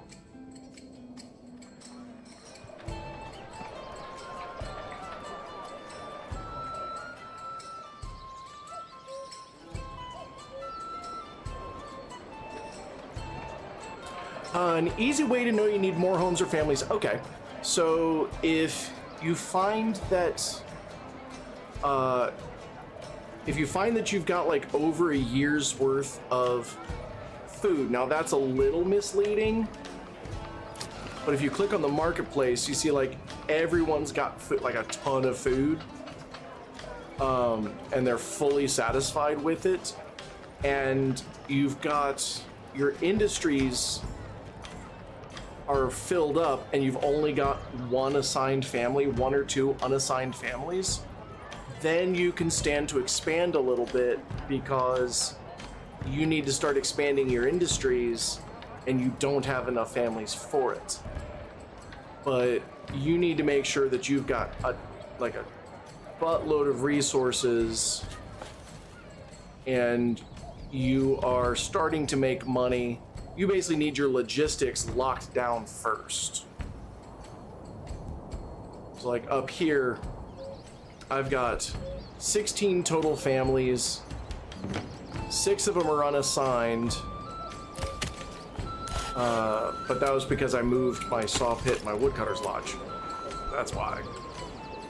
But like, I've got a hunter, I've got a tanner, I've got a guy who likes eating forest growth, and he's our dispensary. So he farms the herb and picks the berries. So I've got my food, I've got clothing coming in the form of leather from the tannery. I've got a trading post. So all of my industries are pretty well set. I've got a variety of foods. No one's starving. So once you have it so that no one's starving and you're still building up supplies. So I've got 17 months of food and 1 month of fuel, or 1 year of fuel, 12 months of fuel. So they can start expanding industries. Here, I've got 19 months of food, 29 months of fuel. So on top of the fact that these guys can expand, I can start selling, I can make sure that I'm selling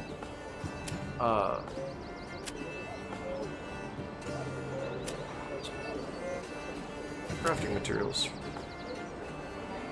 Yeah, I can make sure that I'm selling firewood, because I've got an excess of it.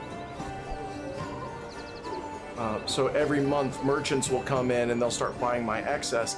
That's going into my regional wealth, which I can use to upgrade plots. But they're gonna build really slowly because I've only got one unassigned family working on it. The other option is I can pull somebody, not from the storehouse, need them. Oh, I've still got somebody assigned to the corpse pit. You only need somebody at the corpse pit or the church when there are dead bodies. So now I've got 2 people who are unassigned. They are going to be working construction. So they're transporting stuff. Ideally. Yeah, you gotta put people in the storehouse and the granary. Otherwise, all of your supplies will just get rained on and they'll deteriorate and it sucks. Yeah, well, yeah, big whoops. That's a big oops. But this is actually a really good place to pause. We're gonna make sure we save. There is a glitch. I will tell you, there is a glitch where if you try to buy mercenaries, it will say that they are coming in. So you can see like right here, it says arrives in Nuzlo, arrives in Hofstetten, arrives in Eichenau. If it says arrives in Loserville, wait a month. It means they ain't coming. They're stuck in Loserville. So there is that. the first year I micromanaged the hell out of everybody. I had one family was constantly going from berries throughout the year because they're seasonal, so they only exist in spring, summer, and fall. At winter they die out. As soon as they picked all the berries, I switched him over to the hunting lodge, and he hunted down to 10 remaining deer. Once he was done with that, I took him off of that and he worked on construction. Well, the good news is that even though I hired them and it said arrived in Loserville, it didn't take any of my money. So there is that. There is that advantage. They won't take your money if they're not coming in. But yeah, like I would have somebody at the granary, somebody at the storehouse. Somebody was bouncing between cutting timber and cutting firewood. So that was my third family, cutting timber and firewood. Berries, and the fourth family was berries and deer. Berries and hunting. Foraging and hunting. And then the fifth family was construction. It was just construction. And for the first year, that was it. I had 5 families for the first year. You just had to stay on top of timbered firewood with that one family. They just bounce them around. And then the berries and deer. So it's really helpful if your berries and your deer are kind of side by side. Because it's not a big thing. This one, like my berries were over here, my deer were over here, and it was just like, neither of them were very close to each other, and they certainly weren't close to all my other resources where I was building the farm. And all of this area was too steep to build anything, so this one's actually a long walk for that food. So I'm really hoping to get some agriculture set up. So those are kind of the things to remember in the first year. Micromanage the shit out of your food and your wood. Build up your logistics, focus on food, and then trade. Build up an amount of planks, potentially firewood, but especially planks and firewood because they're wood, they're renewable. And build up an excess of those, trade them. And I go over this in the very beginning of the stream, so you can go back and watch that, but set your storehouse, go into advanced, turn off stone, flax and barley, wool, iron, and clay. Those are all raw materials and initially turn off hides. Turn off hides as well. Or eventually, when you have a tanner, turn off hides. Because all that's going to do is create a time sink of walking in between those locations to bring the raw materials to the storehouse. And then whatever refines those materials is going to have to walk to the storehouse to get them. Just build your tannery next to your hunting lodge. Build your dye shop next to your berries. Build your bloomery next to your iron mine. That way, they just pull it straight from the place that sources the material. I've not faced any disease yet. I'm gonna be honest, I've not made it past 3 years. This is the best run I've ever done so far. So I know disease is gonna play a lot more into it later on in the game's development, but right now I've not encountered it at all. It wouldn't shock me if, I know they're gonna add smell to it, so like having a bunch of chickens probably gonna stink because chicken shit is nasty, but as it stands right now, smell's not an issue. Disease doesn't seem to be that much of an issue. When it does, just keep, one of the things you can do with trade is that you can set your surplus for exports, so that if you say keep 20 herbs or set your export surplus at 20, you're going to hang on to 20, and you're going to sell everything you've got over 20. And so if a plague comes through and they need 15 herbs, you'll bring down to 5. You'll have to build back up to 20 before you start trading any. So use those excess keep or surplus things. Full trade, I would say, if you've got the ability to make your own armor, or if you got the ability to make your own armor, weapons, and shields and things like that. That way, if you've got people making it, because if you've got those extensions set up, the people who live there won't do anything else. They will just do that. They become artisans. That's all they do. So for that, set up a full trade, keep a surplus, sell everything over that. You'll start putting out weapons, but then if you take losses and you need to rebuild a unit, you'll take what you have from your surplus, and then you'll full trade. You'll start buying more because like I need swords, I need shields, I need spears and hand weapons and things like that. So now it's like, oh, okay, now we're gonna bring some in and sell you those. It's gonna be way more expensive to buy those weapons from the merchants, but if you just took heavy losses and you need to rebuild your military, kind of the way to go. So that's gonna be, that would be so far when I would say do a full trade. So far I haven't found any other reasons to do a full trade, but I think that's it. There is no gold ore in the game. The only ore is iron, and the only other thing that you mine is clay, which is mined, but it's dug out of the ground.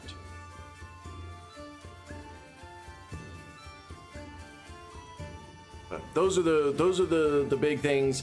And like I said, you can go back and rewatch this stream from the beginning, and I go through all of this in the start, and I am going to truncate that down into a more manageable video that's missing all the downtime in between everything. Oh, this game has such good potential. This game is going to be, it's going to be amazing. It's going to be amazing. And the fact that it is all done by one guy, games that are this good, this game, Phasmophobia, Stardew Valley, Minecraft, it's all one guy. Each one of those was a solo developer at the start, and they are just, they've got so much potential, and they've been so good, and it's a passion project. That's what I love about this. So I will tell people, it's like, look, support games like this. This is a passion project, and it is good, and it's beautiful, and it's fun. And you can make it as relaxing as you want. You can turn off raiders. You can turn off the Duke. You can just make this a medieval city builder like Farthest Frontier. And suddenly, boom, you've got Farthest Frontier with meat so fresh it's still mooing. That being said, I love Farthest Frontier too. I love Farthest Frontier. I love Banished, Farthest Frontier. I love these relaxing medieval things. Yeah, Sketchy's Contract, solo developer. Lethal Company, solo developer. And like, I'll play those over Modern Warfare 17 or whatever the latest one any day. And I'll love to pay full price for a game like that, because these are the developers that deserve support. Yeah, I'll pick something from a solo dev that looks like this in beta. This isn't even fully released. This is still beta, I think. Yeah, it's still early access. Yeah, it's like I'll play Battlefield 5, but only on the Pacific one because just the map is beautiful. Like I'll play Sea of Thieves, but it's because I love the way it looks. I'll get bored of it so quickly though. This, I'll play it. I'm gonna play this. I'm gonna keep playing this. All right, you take care. And actually, if you stick around and lurk, I am gonna go ahead and raid out. This is the end of the stream for me. So thank you very much for hanging out and joining us. I will be back again tomorrow. Don't know what I'm playing yet, but it's gonna be fun. Men of War is not AAA. I think it's Best Way, so I think it's still kind of indie, but we're gonna go ahead and raid out if you're on Twitch. Until next time, take care of yourselves, check in on friends and family, stay safe, stay cool, stay warm, stay hydrated, and above all, stay dapper, and hopefully I'll see you tomorrow night. Bye.